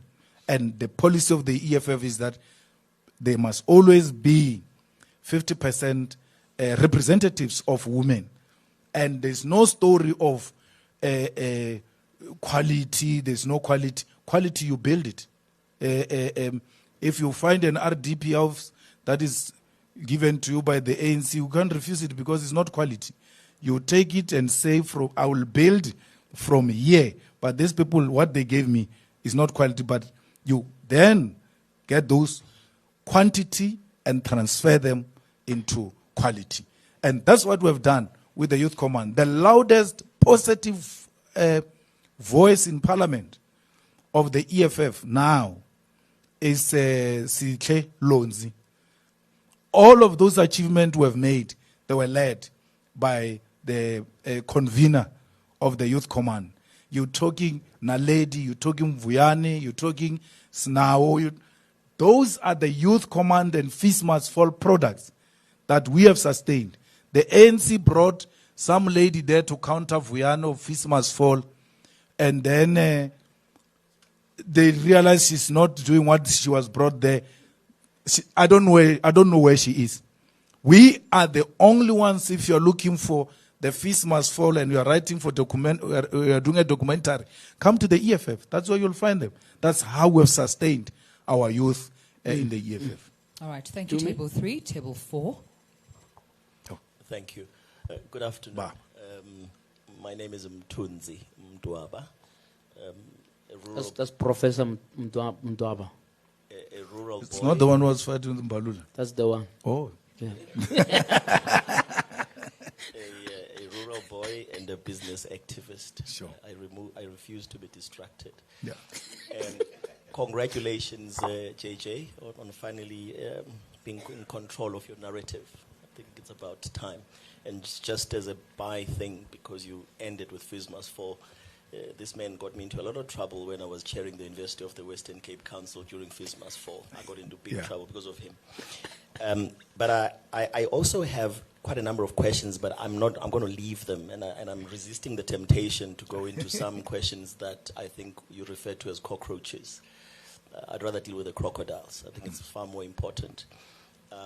And in doing so, I just wanted to state some facts that we all know. One of them came from a question, I think, that side about industrial policy at the beginning. It's a fact that we don't have an industrial policy for the country. It's also a fact that we don't have an employment policy for the country, contrary to what people believe. There isn't one at the Department of Employment and Labor. It's a fact we don't have a productivity policy. And in fact, if you link productivity to competitiveness and you look at the global competitiveness index, South Africa during President Mbeki's time was about number 44, I think, out of 61 countries. We are now 64 out of 69 countries. And it is believed the only reason we're not touching the bottom of the barrel is because Ukraine and Russia are at war and all the other wars. Otherwise, South Africa would be number last. It's also a fact that we are struggling with the discussion between, or the reality between informality and formality. There's a raging debate at the moment on should we even be talking about formality and informality rather than looking for a third way? Nothing that says if you're informal, therefore you're looking to be formal, because that's not necessarily true. And then I thought to avoid going into the other questions, I must also state another reality. I think it's important when it comes maybe from people like us, not from you as the EFF. So from a political point of view, there's no doubt that we got some relative emancipation in 1994. But from an economic point of view, it's very far from Uhuru. So I think people need to make that distinction. It's very important, especially with your conversation you were having with that other gentleman that side. Now, given all of that, there's a big elephant in the room that we all know about. And the elephant in the room is that South Africa does tend to have some of the best policies in the world, but no implementation at all. So when somebody talked about radical implementation, I was a bit tempted to say, well, radical is an extreme form of something that exists, but we don't have implementation, full stop, right? Then we've got a section that has no policies like the ones that I stated. So for me, my question to you would be, when you become president as one of the many candidates, again, disagreeing with the professor, because I think the professor is really flawed on saying there are no people. There's lots of people. South Africa is rich with talent. Some of us who've traveled the world, Prof, have been to at least 70%. I'm on the floor now, Prof. Prof, I didn't interrupt you when you were speaking. Please allow me. Maybe you'll get your chance in episode 2. But now it's me. Yes. So some of us have had the blessing and the privilege of traveling all over the world. I've probably been to 70% of the world, So I speak with serious conviction and authority when I say that everywhere I've gone, I've met South Africans who are so successful, very successful. People think there's light coming out of our backsides, right? From a work ethic point of view. So there's lots of people, lots. And when you count, please don't limit it to parties. There's people beyond the parties that you've never heard of, like you'd never heard of the Western Cape person, as an example. So for me, my interest really is you become the president or you have influence on what happens because now you're a big player. In whatever formation you have. What does your industrial policy look like, to echo that question? What does your employment policy look like? What does it solve for? What are we looking at? What does your productivity policy look at? What is the mistake of the ILO? I used to be in the ILO, so I'll be the first to fall on my sword and say one of the mistakes we made, and I was there, is to come up with a resolution 205 that says that we are going to transition all people in the informal sector into the formal sector, which is rubbish. And I was party to it, part of my growing up. Because you can't, in a country like South Africa, for example, that has 65% informality, you can't squeeze the 65% into the 35. And you don't want to. Anyway, it's an insult and it's patronizing.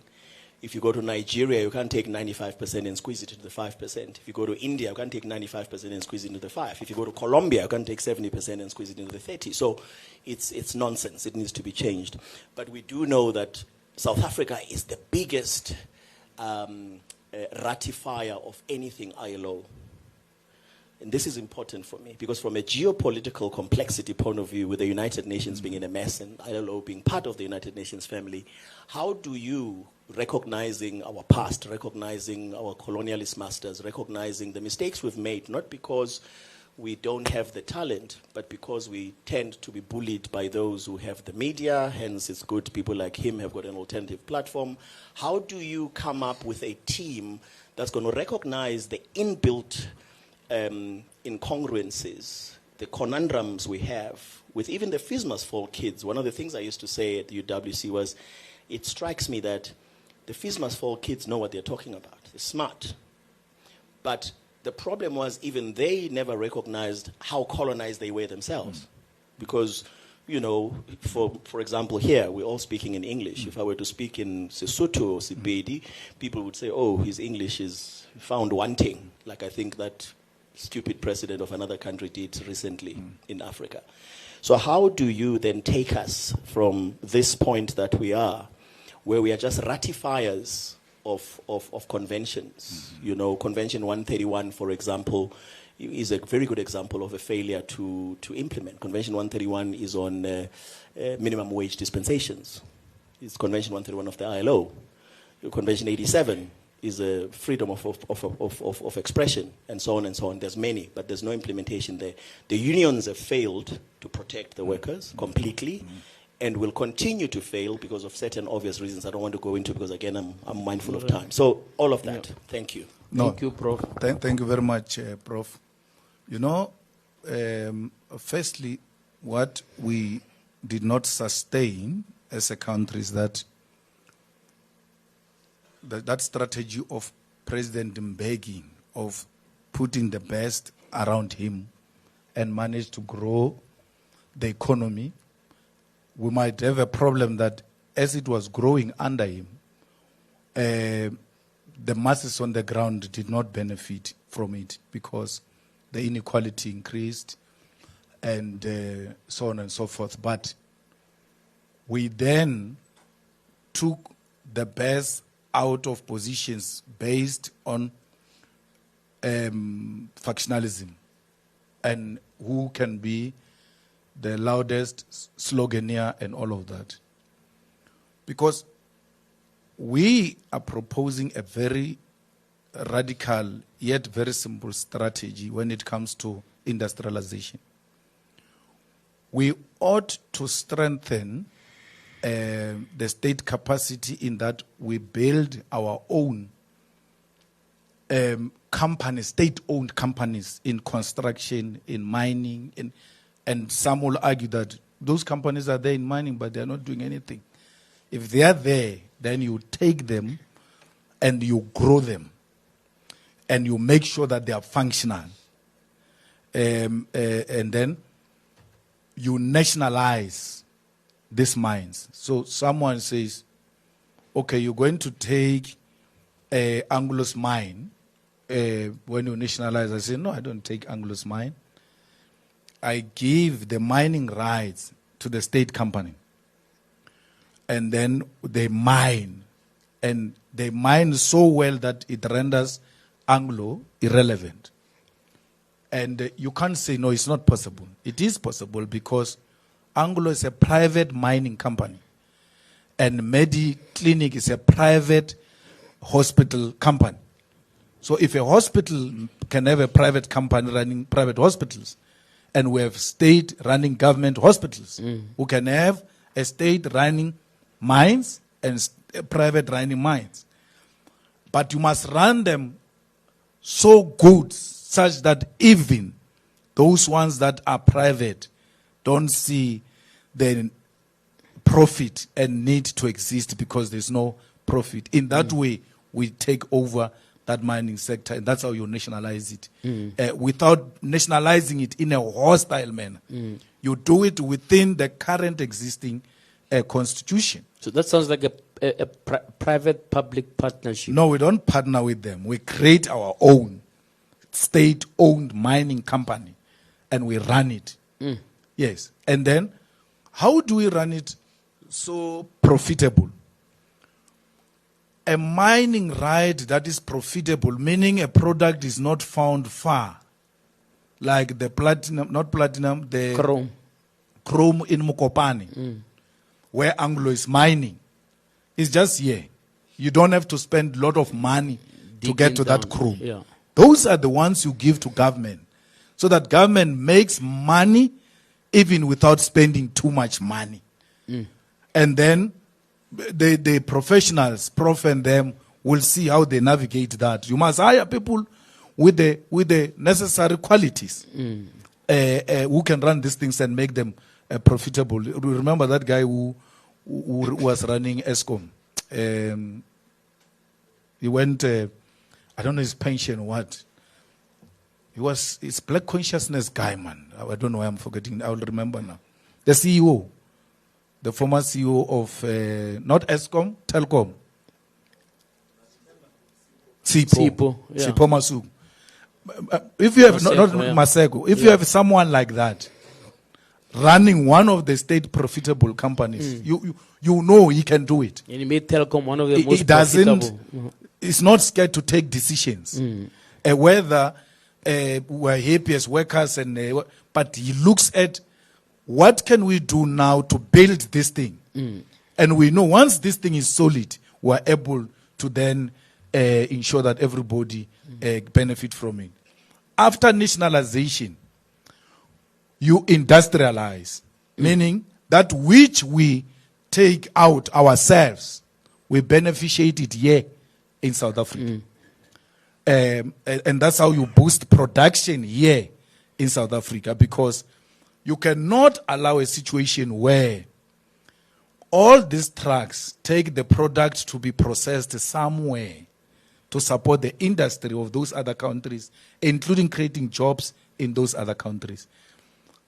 Only once we start beneficiating here in South Africa, then we'll talk industrialization, where we're able to produce a product here in Groblersdal, and then next door in Groblersdal, it gets processed there. Turn into product and export And then also you can even sell it locally, including continentally, because after processing it, you have to now sell to those who are going to produce the finished good. If it's diamond, those who are going to produce jewelry and all of that, they must polish it and cut it here and produce the final product here, and then let's sell the final product. That's how you change the status quo.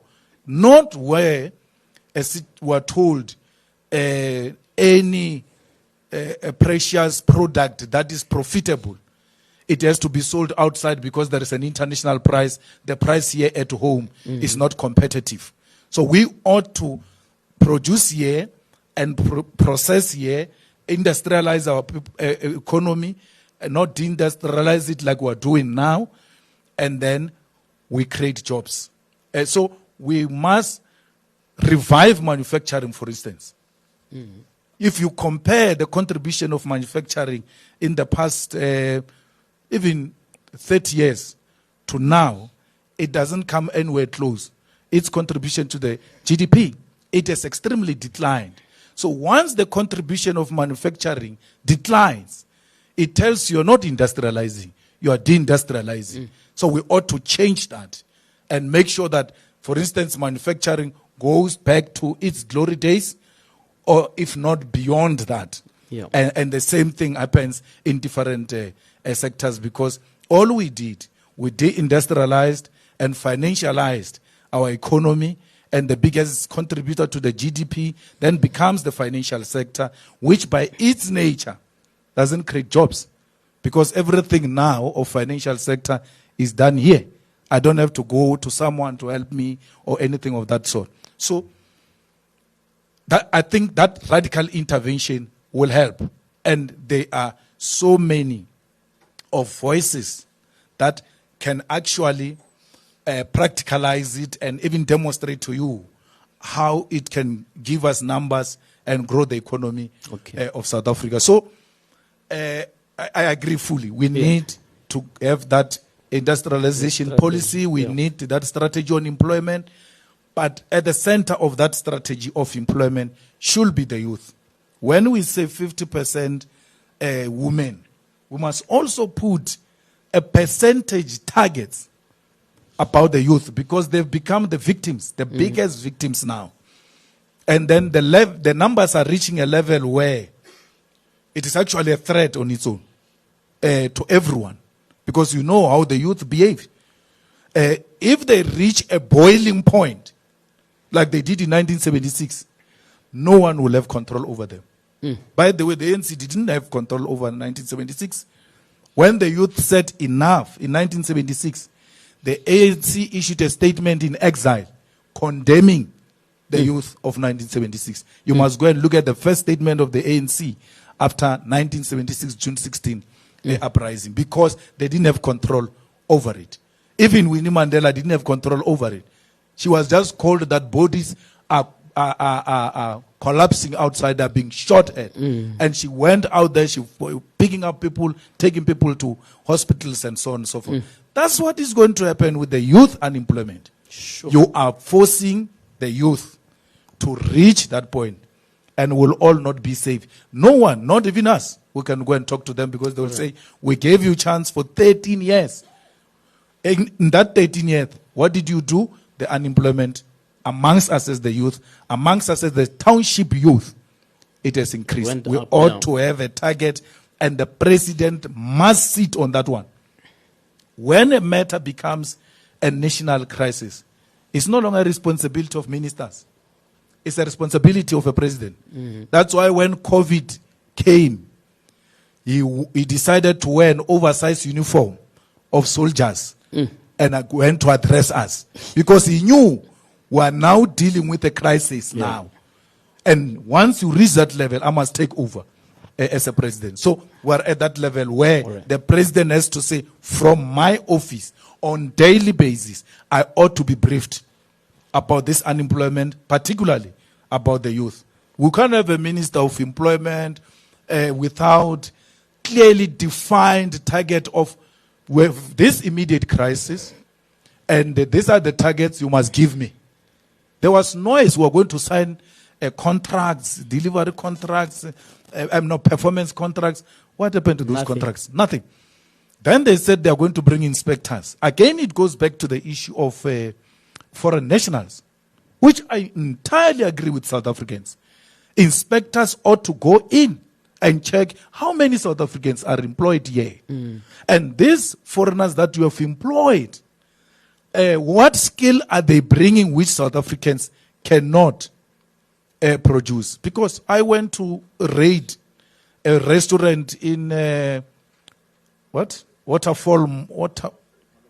of Africa. The owner refused to open. I said, if you don't open, there won't be business here today. He realized, because I knew that restaurant opens for lunch. So I went 2 hours before lunch. I said, if you don't open, no problem. There's not going to be business here. We're not disrupting your business. We're exercising our right. We're going to stand outside and sing. And there's no one who wants to eat while people are singing outside struggle songs. So, and then he came to the table to negotiate. He said to me, Julius, here's the advert. I advertised 10 chefs. Give me 10 now. I'll hire them. I've got no policy of hiring foreign nationals. I've got no such a policy. Give me now. I'm looking at those EFF people who were with me, chefs, my lord. They didn't have chefs. So, then I left satisfied that I can't give him what he wants. So I can't force him. He's running a business. He wants chefs. He wants to cook. So if I say, no, if he's not South African, you're not going to cook, I'm closing that business. But had I had a chef, and then I'll say, no, give me this foreigner and take the chef. And we made a call where you are being replaced with foreigners who think they took your job because you're qualified for that job. And more qualified, more than them sometimes. Callers will give you that job back to you. That's what inspectors from the employment department should do. He spoke about inspectors. Till today, I have not seen one inspector. He even gave a number in the State of the Nation address. I can't remember what was the number of inspectors he's going to hire this year. Nothing. 10,000. 10,000 inspectors. Instead of these tribalists who are marching, Malema, instead of saying, where are the 10,000 jobs that you spoke about of inspectors? Bring them here. They say, no, Malema said the foreigners must come here. But here are the 10,000 jobs which were given through the State of the Nation address. That there's going to be 10,000 inspectors. Where are they? Let's get these inspectors. Let's put them in all the employment places to inspect who is employed there and what rest skill are they bringing. Can't we find that rest skill for you? And have a huge database, by the way. Huge employment department database that we are allowed to just go on its website and say chefs. It just goes chefs in Midrand. It gives us a list. We print a list and give you. Inspectors standing there. So we're being made to fight because someone is not doing his job somewhere. And an impression is created that, no, we prefer foreigners over our own. It's Correct. not correct. To me, we've run out of time. Can we take maybe a row of the final questions and then give the CSU to close? All right. I just want to check perhaps if there are any pressing questions and if they could be rounded up in just one question so we can just take them. Yeah. Let's say Lorato All right. there next to you. Just briefly, please, because I wanted to see if we can get maybe 5 pressing questions. Yes, But we let's just can get do them 5. brief and 5 in a row, and then the CSU will reply right. to all of them. And if I can apologize for running over, so that I know that you had budgeted up to this time, so we'll give another 15 more minutes to round off. I apologize for that. But go ahead, Lorato, introduce yourself.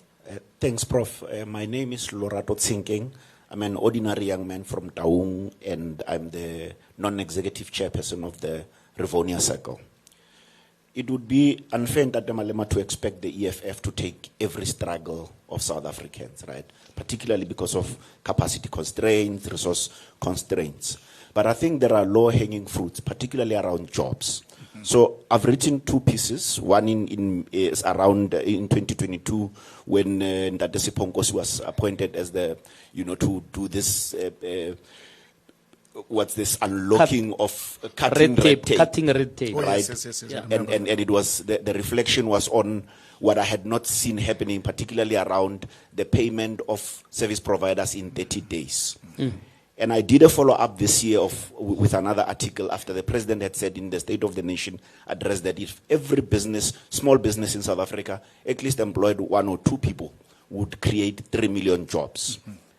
And the report of Treasury of the 2024-25, there were 460,000 unpaid invoices to the value of 40 billion rands, right? And we know that a lot of the small businesses struggle particularly because of cash flow, right? Why, if we know these numbers, because these numbers are reported and they are accessible as public information, why is it if the EFF profess itself to be, and I'm not saying you're not doing enough, right?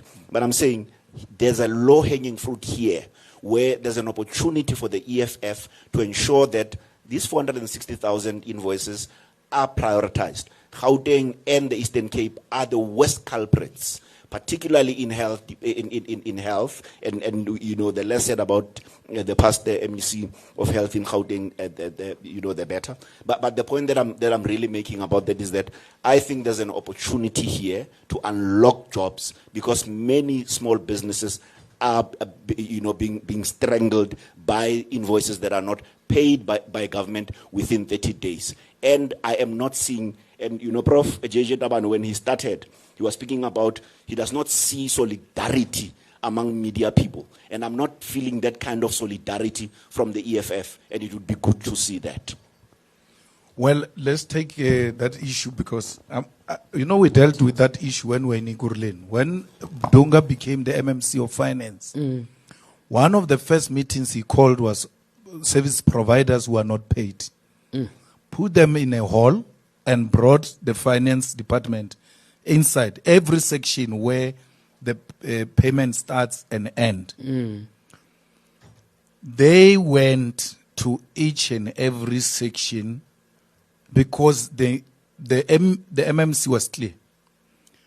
Where every requirements are made, you must pay. And we paid the highest number of service providers in Ikurulin, which were not being paid. Why? Because that thing became somehow transparent. That if I don't pay JJ, it's going to be too obvious because we're in this big open process. Because the reason you are not paying JJ is this 40 million, all of it is going to JJ. There are some people who are going to benefit out of it. And I'm not counted there. Then you sit on the invoice. of JJ. There are no reasons. So once we say lined up, go from one to the last, it gets stuck with you. Or what's wrong? Because the invoice ended here. Why are you not paying? No. It's not meeting the requirement. No, it's fine. So, process.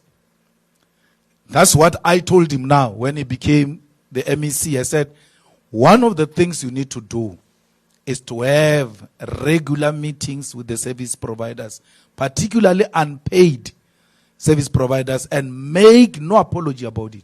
Because majority of them are blacks. They don't do corruption with white people. They're scared of them. So the white companies are paid. The black ones are the ones that get locked. Once the name looks familiar and sounds familiar, they say, no, who's this one? He must come here.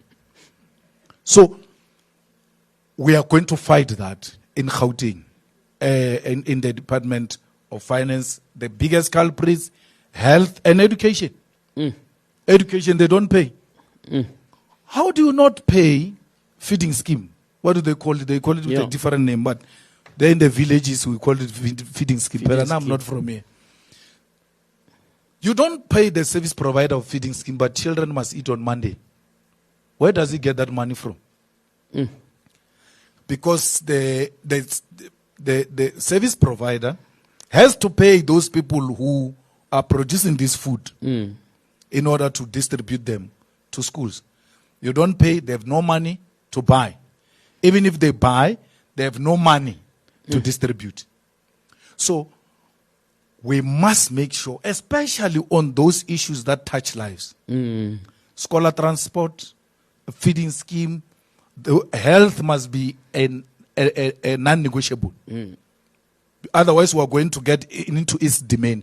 Yeah, you are not going to pay people. People will be unable to take care of patients, and they will die in numbers, and you will go to jail. That's why, as an MEC, you must stand up. Don't say pay JJ. You must stand up and say pay service providers, and I want a weekly report of how many have we paid this week. Because the problem with us politicians, we do this thing as if it's a part-time job.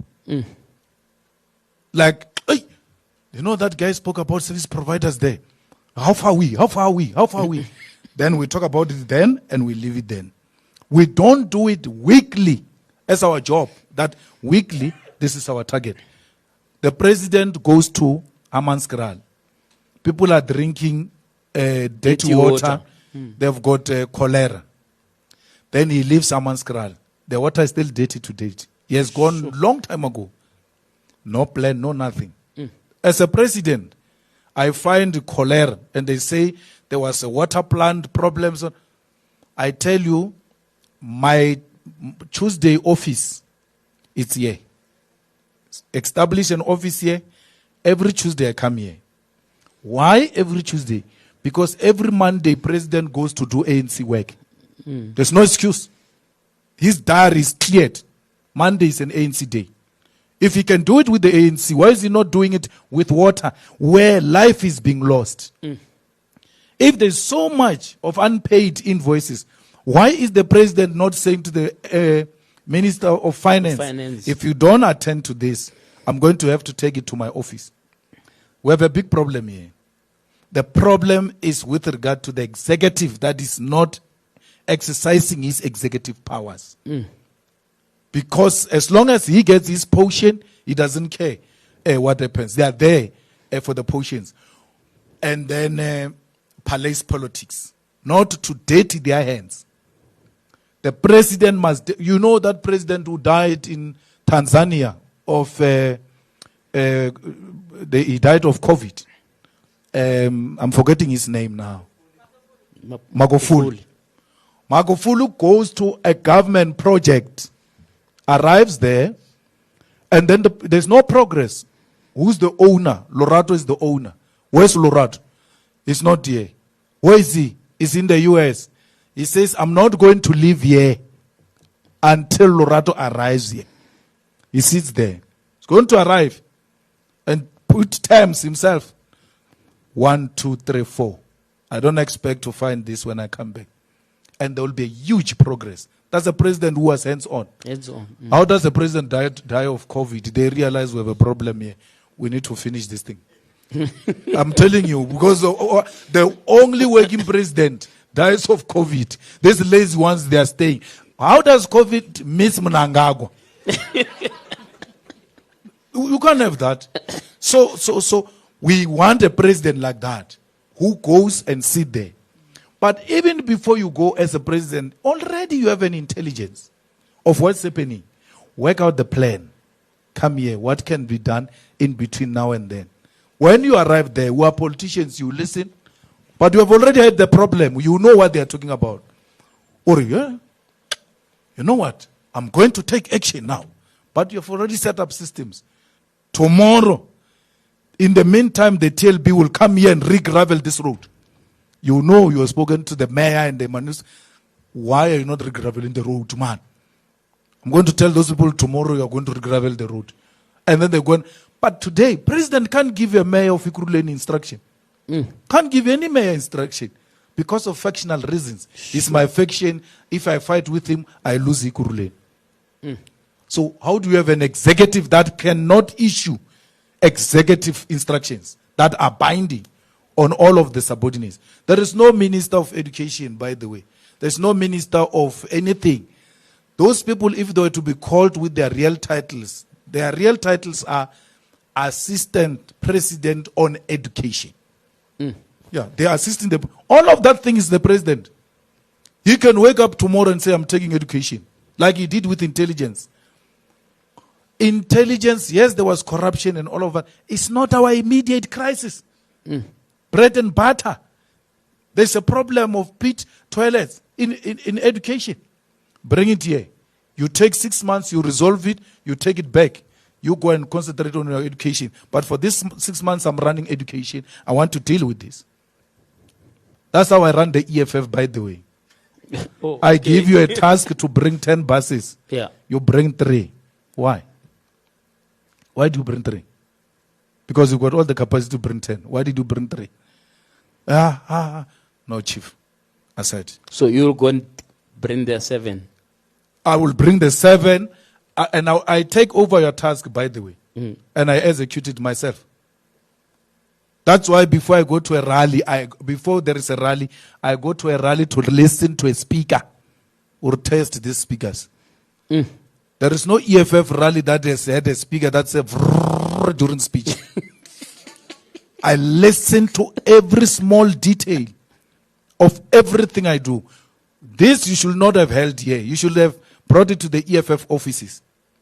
Look at them from when you enter the door to the last level.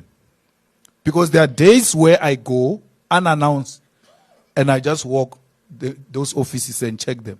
Particularly the public toilets that are used by our visitors. I go into those toilets and I say, I want a person who was assigned to clean these toilets. Look at this. You cannot treat our people like this. You don't come to these toilets. Our people, when they enter, they wait at the reception. Later on, they are asked to come in. Before they come in, they would have asked for a toilet. And then they get subjected to that. To an organization that says it cares for the poor. We are ready to govern. I'm everywhere. Twitter, they say, Tswane, this street is dirty. I don't call you. I just forward that thing to you on your WhatsApp as MMC. Or what's happening now? Call me dictator, but I'm doing my work. We're not here to romanticize each other. We're here to do the work for the benefit of the public. And that's what South Africa is missing. They must go and look at EFF and see what will happen to their country if the president of the EFF becomes the president of this country. There will be no one. How does an adult sit in an office with a falling ceiling? Adult. Go to Home Affairs now. What do you tell your children? At home you tell clean, clean, clean. You every day go to the office of Home Affairs, of Department of Health. The ceiling is falling. You're doing nothing about it. I will never sit in that kind of environment where the state properties just degenerate. And I'm told I'm a president, I can't be seen interfering. Interfering means no, give Sinawo a tender to go and clean those toilets. Clean those toilets. That's my instruction. Those are my executive powers. That's not interference. I'm doing my job. That's what I'm being elected to do. Do me? JJ, as you've heard, the hand of the CIC, I'm also briefed here that those who hold his diary need him out of this room. I get your head how he works. Yeah, So if he's late for his next engagement, we don't want Bovuyani calling us and saying, but guys, you heard from yourself. So please, can we just be sensitive to time? I'm not sure if we can take just maybe brief hands. Brief hands it and has then to be final, very brief. yeah. It can't be long. Yes, Just that so that we last can get row the there. CIC out. He really needs to leave. We're meant to finish at 3 o'clock. So I don't know, Prof, how many hands, and if we could just please take three facilitate. more at the We have end. one who already has their hand. I'll just take the last Yeah. 3. Just one question, please, and then ask that he needs to leave now. All right. Brief questions, colleagues. Thank you. Just one. Right. Thank you, JJ and Dumelanda de Malema. So on the equity equivalent investment program, Ntate ke mang? or Rapelang Mutsumi from TEC, I work with small businesses. So on the EIP, the equity equivalent investment program, so I know that the EFF is opposing it. So because it has been working in other sectors and you have not opposed it in other sectors, why are you opposing it in the telecom sector? And also the question is, if Elon and Starlink did not exist, would you still oppose the EIP? And also when you look at the public sector procurement, so because now it has been infiltrated by criminals, so how does the EFF, what's your thought on using the public sector procurement to stimulate entrepreneurship? And also we have heard that EFF is also contending for tenders in the Tshwane municipality. So where does that put ordinary entrepreneurs who are trying to make an honest living? Okay, let's take them back to back to me. The question? Then I'm going to forget because you said I must not bring my stuff. I'm going this way. Kaya Nduna here I'll from remind you. African Minds for Applied Research Institution. The first one is, are you grooming anyone to take over in the EFF, seeing that we have a leadership crisis in the country? Is there anyone that you're grooming or you are preparing to take over? Then the second thing, it's not a question, it's a quick advice. We have a serious problem in townships. I think we all are aware of the issue of decorum in our township schools. An advice to you is wherever EFF has capacity and governs in those communities, please make sure that you deploy some of your people to solve the issues of decorum. Your policies don't reflect your attitude and your lifestyle. Most probably your kid, I don't know, I'm assuming most probably your child goes to St. Stephen's, St. John's, St. Peter's. It's small issues that we must look at as black people. Things that sometimes don't require much capital and the government to intervene. You have influence. EFF has influence. Wherever EFF has capacity and governs, fix the issue of decorum in our townships. Make parents be proud of going to some of the things, the reasons why parents are not able to go to meetings. It's not transport or anything. So we are meeting. Like your child is not proud of you coming to a meeting to solve the issues of the school and the society. So I'm saying small issues do not require the government. Okay. Mzili Gazi? Okay, Zilgazwa Africa here from Unpopular Opinion Podcast. So, short one. So, South Africa as a country, we lack a culture of accountability and responsibility. In Rwanda, like every year, the president takes the people out in what they call Umshikirano, where the cabinet meet the people and the people question the ministers on, last year in June, you promised to build a school, and today there's no school. And the minister gets fired. That's a cabinet of the people, by the people. Here in South Africa, ministers make promises for 100 years. Nothing happens to them, even when they don't deliver. That's not a question. I think we need to find a way of installing that culture of responsibility and accountability, where we bring cabinet to the people and they get questioned by people on their promises that they're making every election. So my question to you is, we have Zondo and we have Madlanga Commission. Zondo had 1 billion budget. Madlanga Commission has got almost less than 2 million budget. And as so far, Madlanga Commission has unearthed more scandals than the Zondo Commission. Why there's no budget for Madlanga Commission? Thank you. Okay. Thank you very much. My name is Ndicheni Gomura. I'm from the MKP in Johannesburg. Early this year in March in Cape Town, the IEC held a national dialogue on electronic voting. I just want to know what's the EFF's attitudes towards that. And lastly, what is the EFF's monthly spend on black business? I just want to understand that. Thanks. Thank you very much. Thank you so much, Ndate Tabani, Ndate Malema. Yeah. I work as an artist. I worked for a show called Umkoka. It closed down. I worked for a show called My Brother's Keeper. It closed down. I worked for a show called Scandal. It closed down. I worked for a show called Spongilenda Laminis. It closed down. My question is this: what is the EFF's position in terms of the cultural, creative industries, being well aware of the amount of jobs that one production creates? What is it in terms of finding a way? Because if you look at countries like Rwanda, where your social media platforms, youngsters are able to monetize the content that they make. What is the intervention that the EFF would like to make, where you have giants like Okanal, where decisions have to be made in Paris when we are submitting in Renberg? Where does that put us as the cultural industry? And lastly, a question that a brother next to me said I must ask is, what happened to the Black Progressive Caucus insofar as the state of the state is concerned? Is the state hollowed out, and will the Black Progressive Caucus be relied upon to reinstate the scrambled egg? Oh, so kina tsepo ya rona mamatu.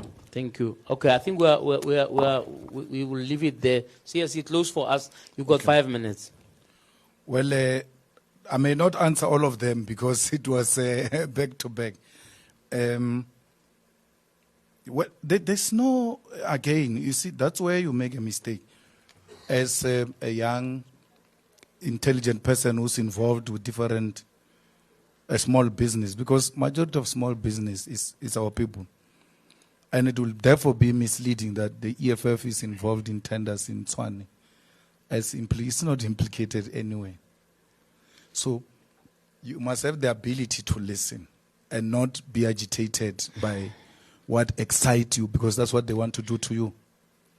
They say a man took a list of companies to the CFO. To Nkosi, for Nkosi to forward to the Deputy Chief of Police to check the Deputy Chief of Police, who must now check with the CFO if this is an authentic list from the EFF. Then there's never been any report that came back and said this is an authentic list of the EFF. No one has ever said this is a list of the EFF. They say, then the chief of police comes and says, I can't say the list is from the EFF because the people who gave me the list are from the ANC. I know them from school. I don't know if they have changed now. But for anyone to suggest that the list I received is EFF, that will be wrong. He says that in the commission, but he doesn't hear it. The young man doesn't hear it. When it comes to the facts, he closes his ears. He says the EFF in Tswane. But it was clarified there. That's why you'll never have the EFF there. The desperation to have the EFF persecuted is extreme. But EFF brings excitements to the ears of people. Out of excitement, they don't listen, analyze, and make a conclusion. I wish you do that. You can replay those things. They are there on Madlanga website. You can hear the facts for yourself. So the black young people who are involved in tenders are more than protected by the EFF. they will be given a preference, and they will always be given support. We can't just give you a tender and we say we give young people tenders, and we give you a tender and we turn our back on you. We must look at capacity and mobilize the necessary support as government to make sure that you succeed. There was 500 million of sponsorships that was set aside. No one has ever asked what happened to that 500 million. The minister is going up and down. As to what she's doing, no one knows. But we're told sponsorships were going to receive support. We have not seen any report in relation to that. Monies get set aside to support young entrepreneurs, and we don't see through what's happening there. There's this useless institution called NYDA. We only hear that they spend millions in New York. What are they doing in New York? Because they are needed in Mujaji. They are needed in Matatiel, not New York. So, exactly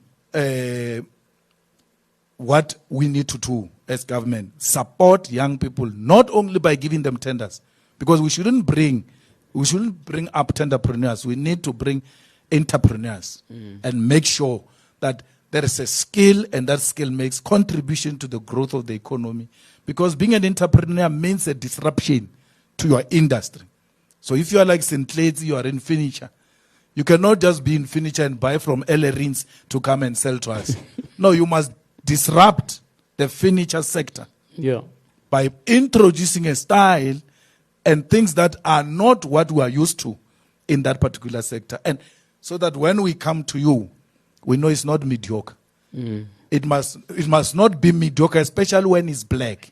And that's why Prof says, you go everywhere in the world, you find the best from South Africa. You know what makes us the best?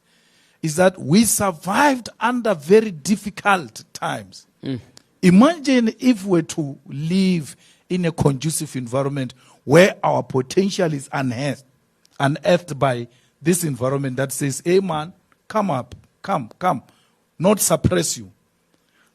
Even when we're suppressed, we produced professors. Imagine if we are not oppressed, what we are going to do as black people ourselves.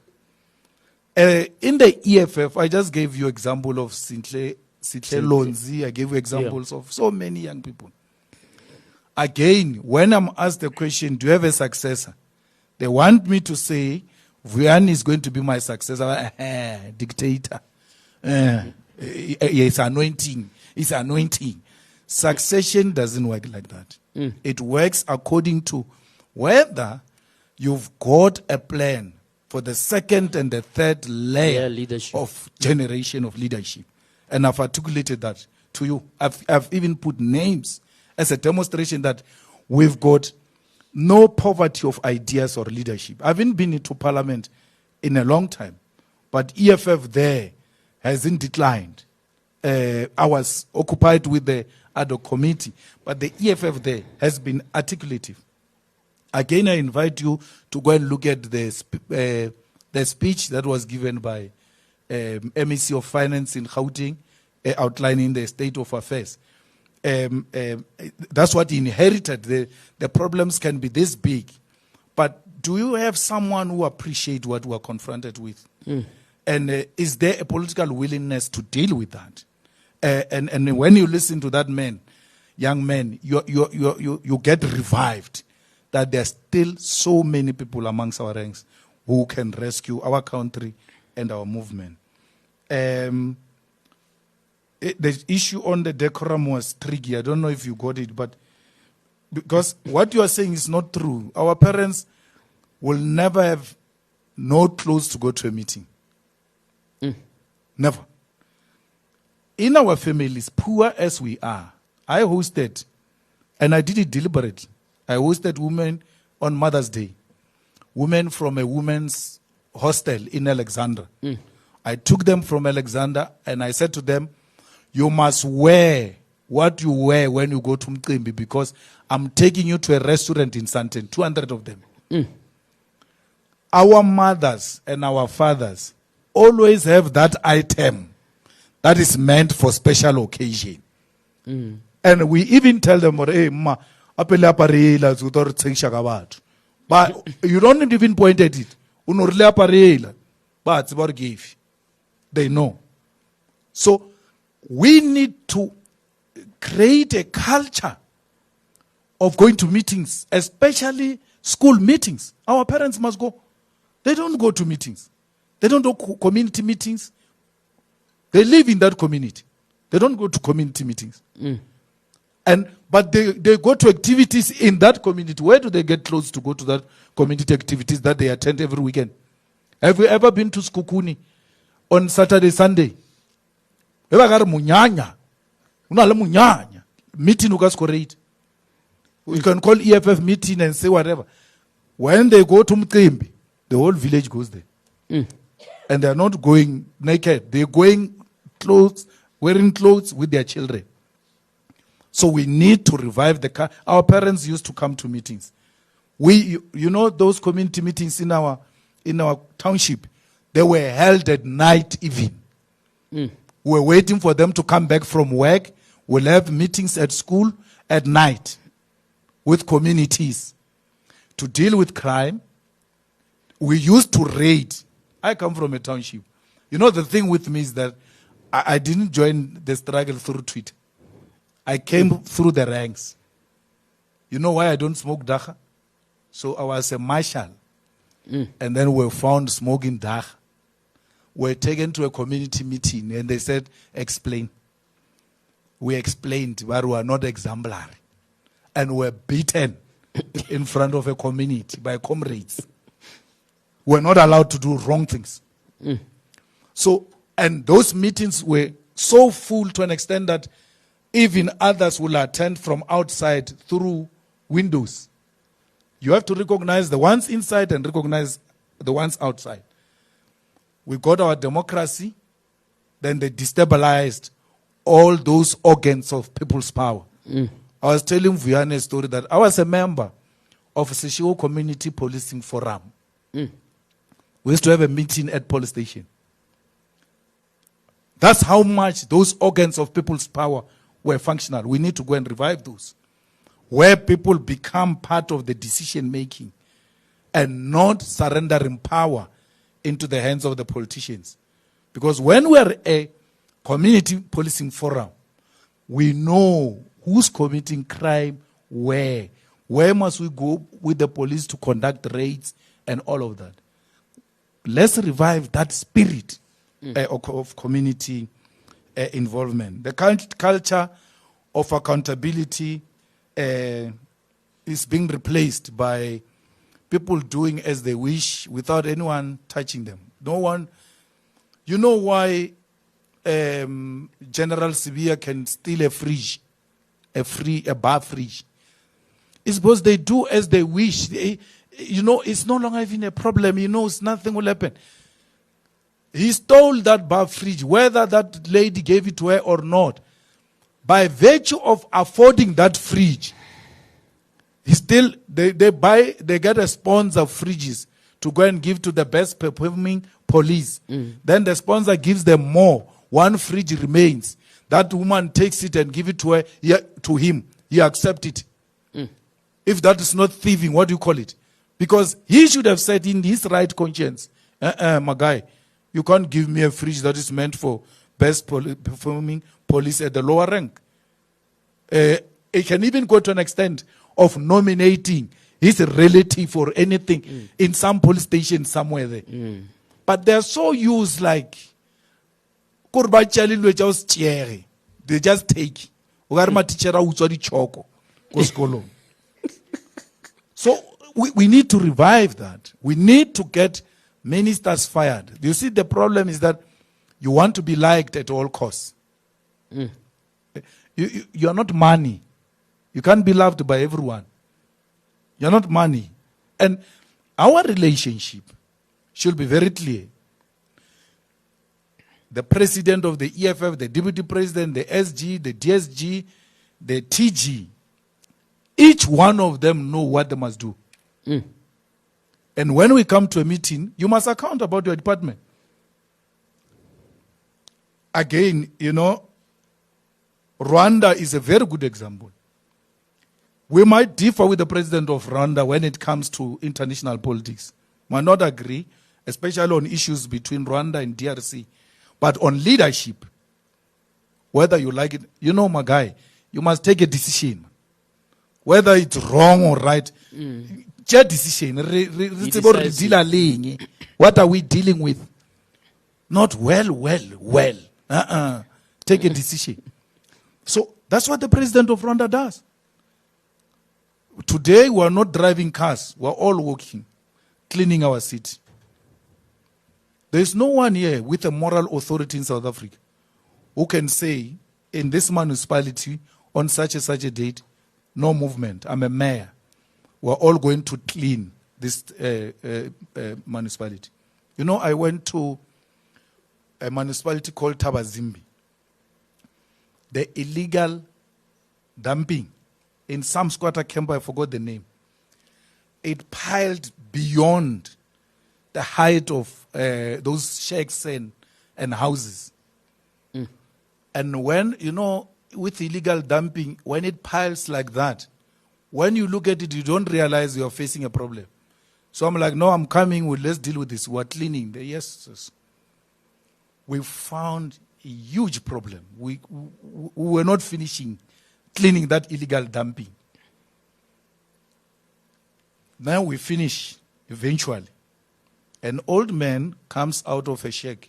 It's an illegal squatter camp.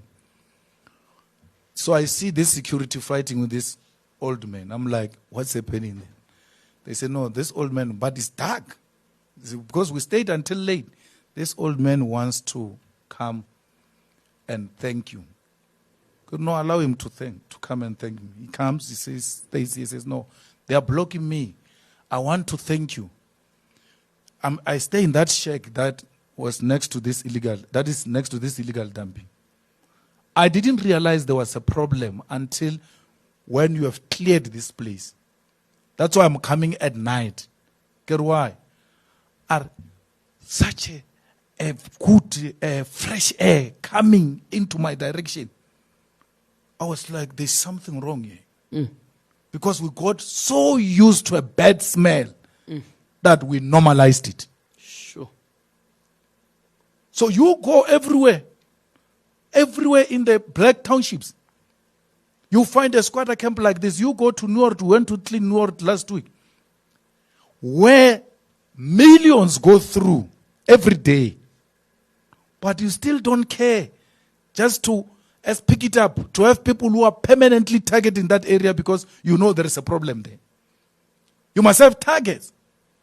No one has got that. Not even a mayor has got that. So we need Rwanda's approach in terms of service delivery and accountability of political leadership. But equally, someone said triple peace. We support that. Yeah. We work with business that, you know, the model that Paul, again, you don't give him that credit. The person who came with Gauteng is Paul Mashati. And I said to him, you know the problem, Paul, you don't speak, man. You go and tell this story. They conceptualized it. Paul conceptualized that thing and went into triple peace. Today we are done paying for that Gauteng. That's why we are going to the second phase. It was Paul Mashatile. Let Cyril show you what he gave you. Because you are told when Cyril goes, we are going to have a problem. It was Paul who established this Gauteng. He has been in the leadership of Gauteng for years. Look at the developments that we see in Gauteng. Yes, many problems, but do not discount. All right. And that was triple peace. Okay, that's it. We must close it now. You can't build schools without triple peace. This thing that you guys just give yourself a job of wanting to do everything. You ought to say those who have money come in. Yeah. Let's build these schools that we want to build in our country. The money for Madlanga Commission. No, don't worry, Chief. There's no... Madlanga will do his work. Yeah. Whatever the budget. If Madlanga feels he's not satisfied, he must just write a letter and say, I'm not satisfied. And when someone says there's no money, will battle it out and will even go to court to get a court order that instructs them to find money anywhere where the money is to get this work done. Electronic version of elections, as young people, you cannot oppose that. But we can't trust the IEC in the current form. I was saying to JJ, no one can tell us who designed the IT system of the IEC. And that's why I agree with Zuma. The elections were stolen, my guy. I couldn't join Zuma because it's not about what you know. It's about what you can prove. So I'm not going to be like that, just go to court. I know what happened. Let me tell you, in my voting station, they stole our elections. I queued for that thing, incompetency of the IEC. I queued on the queue for 4 hours with my wife. Voted EFF. We won. Then the deputy president of the EFF who was around went to my station to take the results slip. And went to the IEC capturing center. And I challenge the IEC and I challenge you who call yourself investigating journalists, especially Mziligas. Go.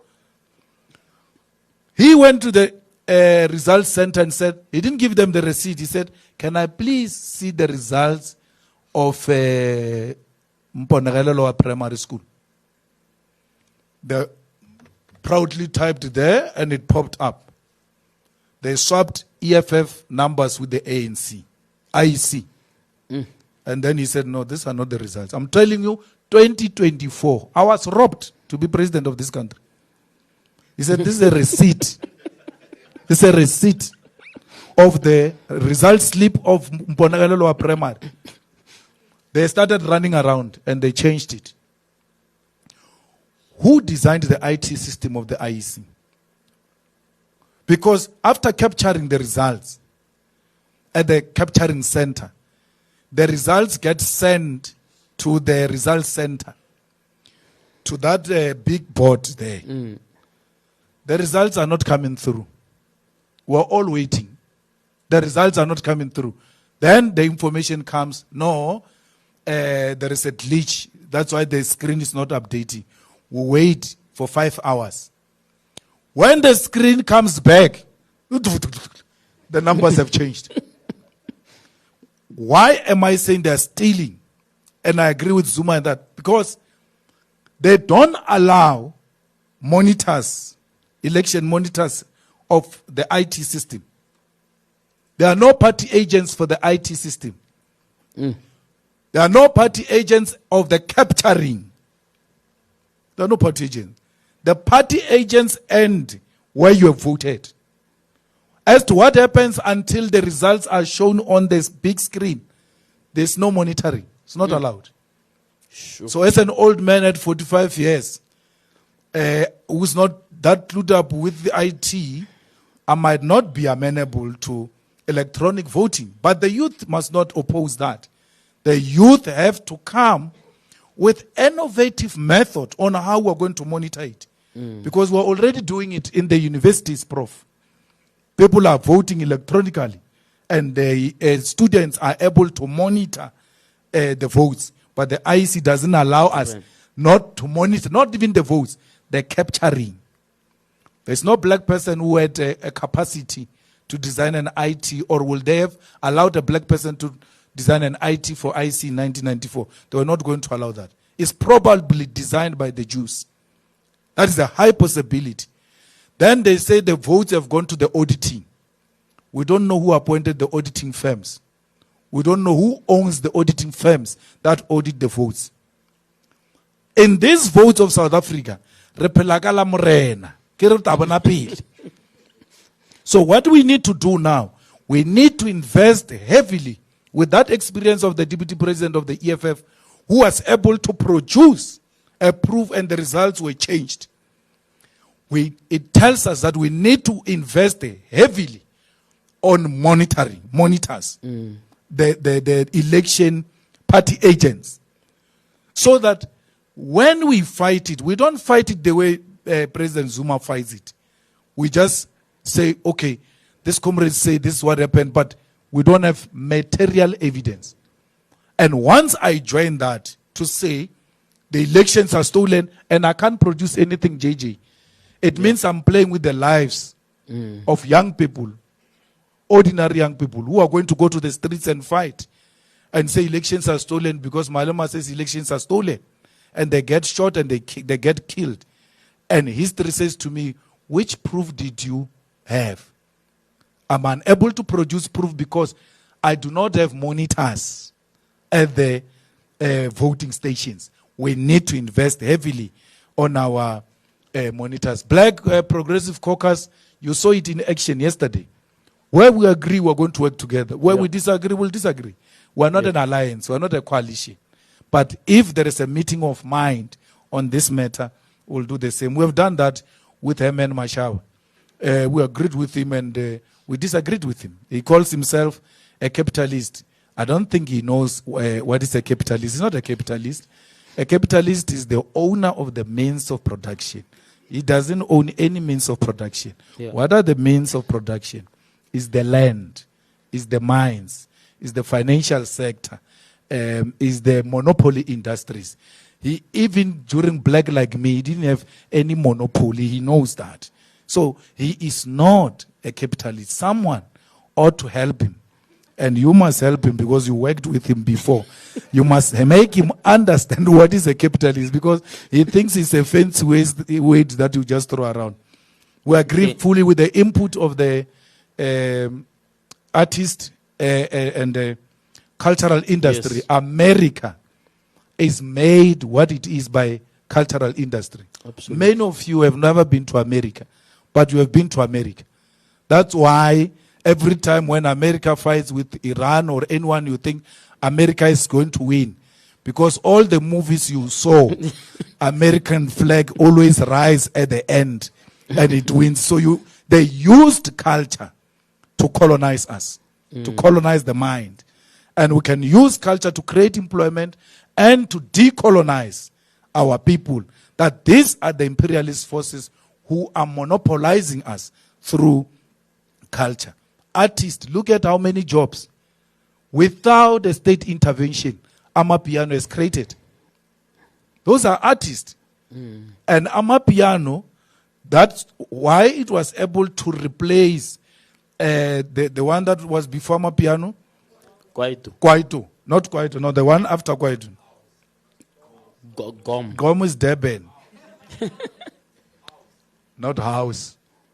There was a one before Amapiano.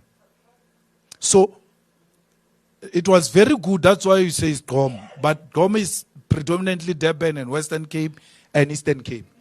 The other version of Gom, it was not.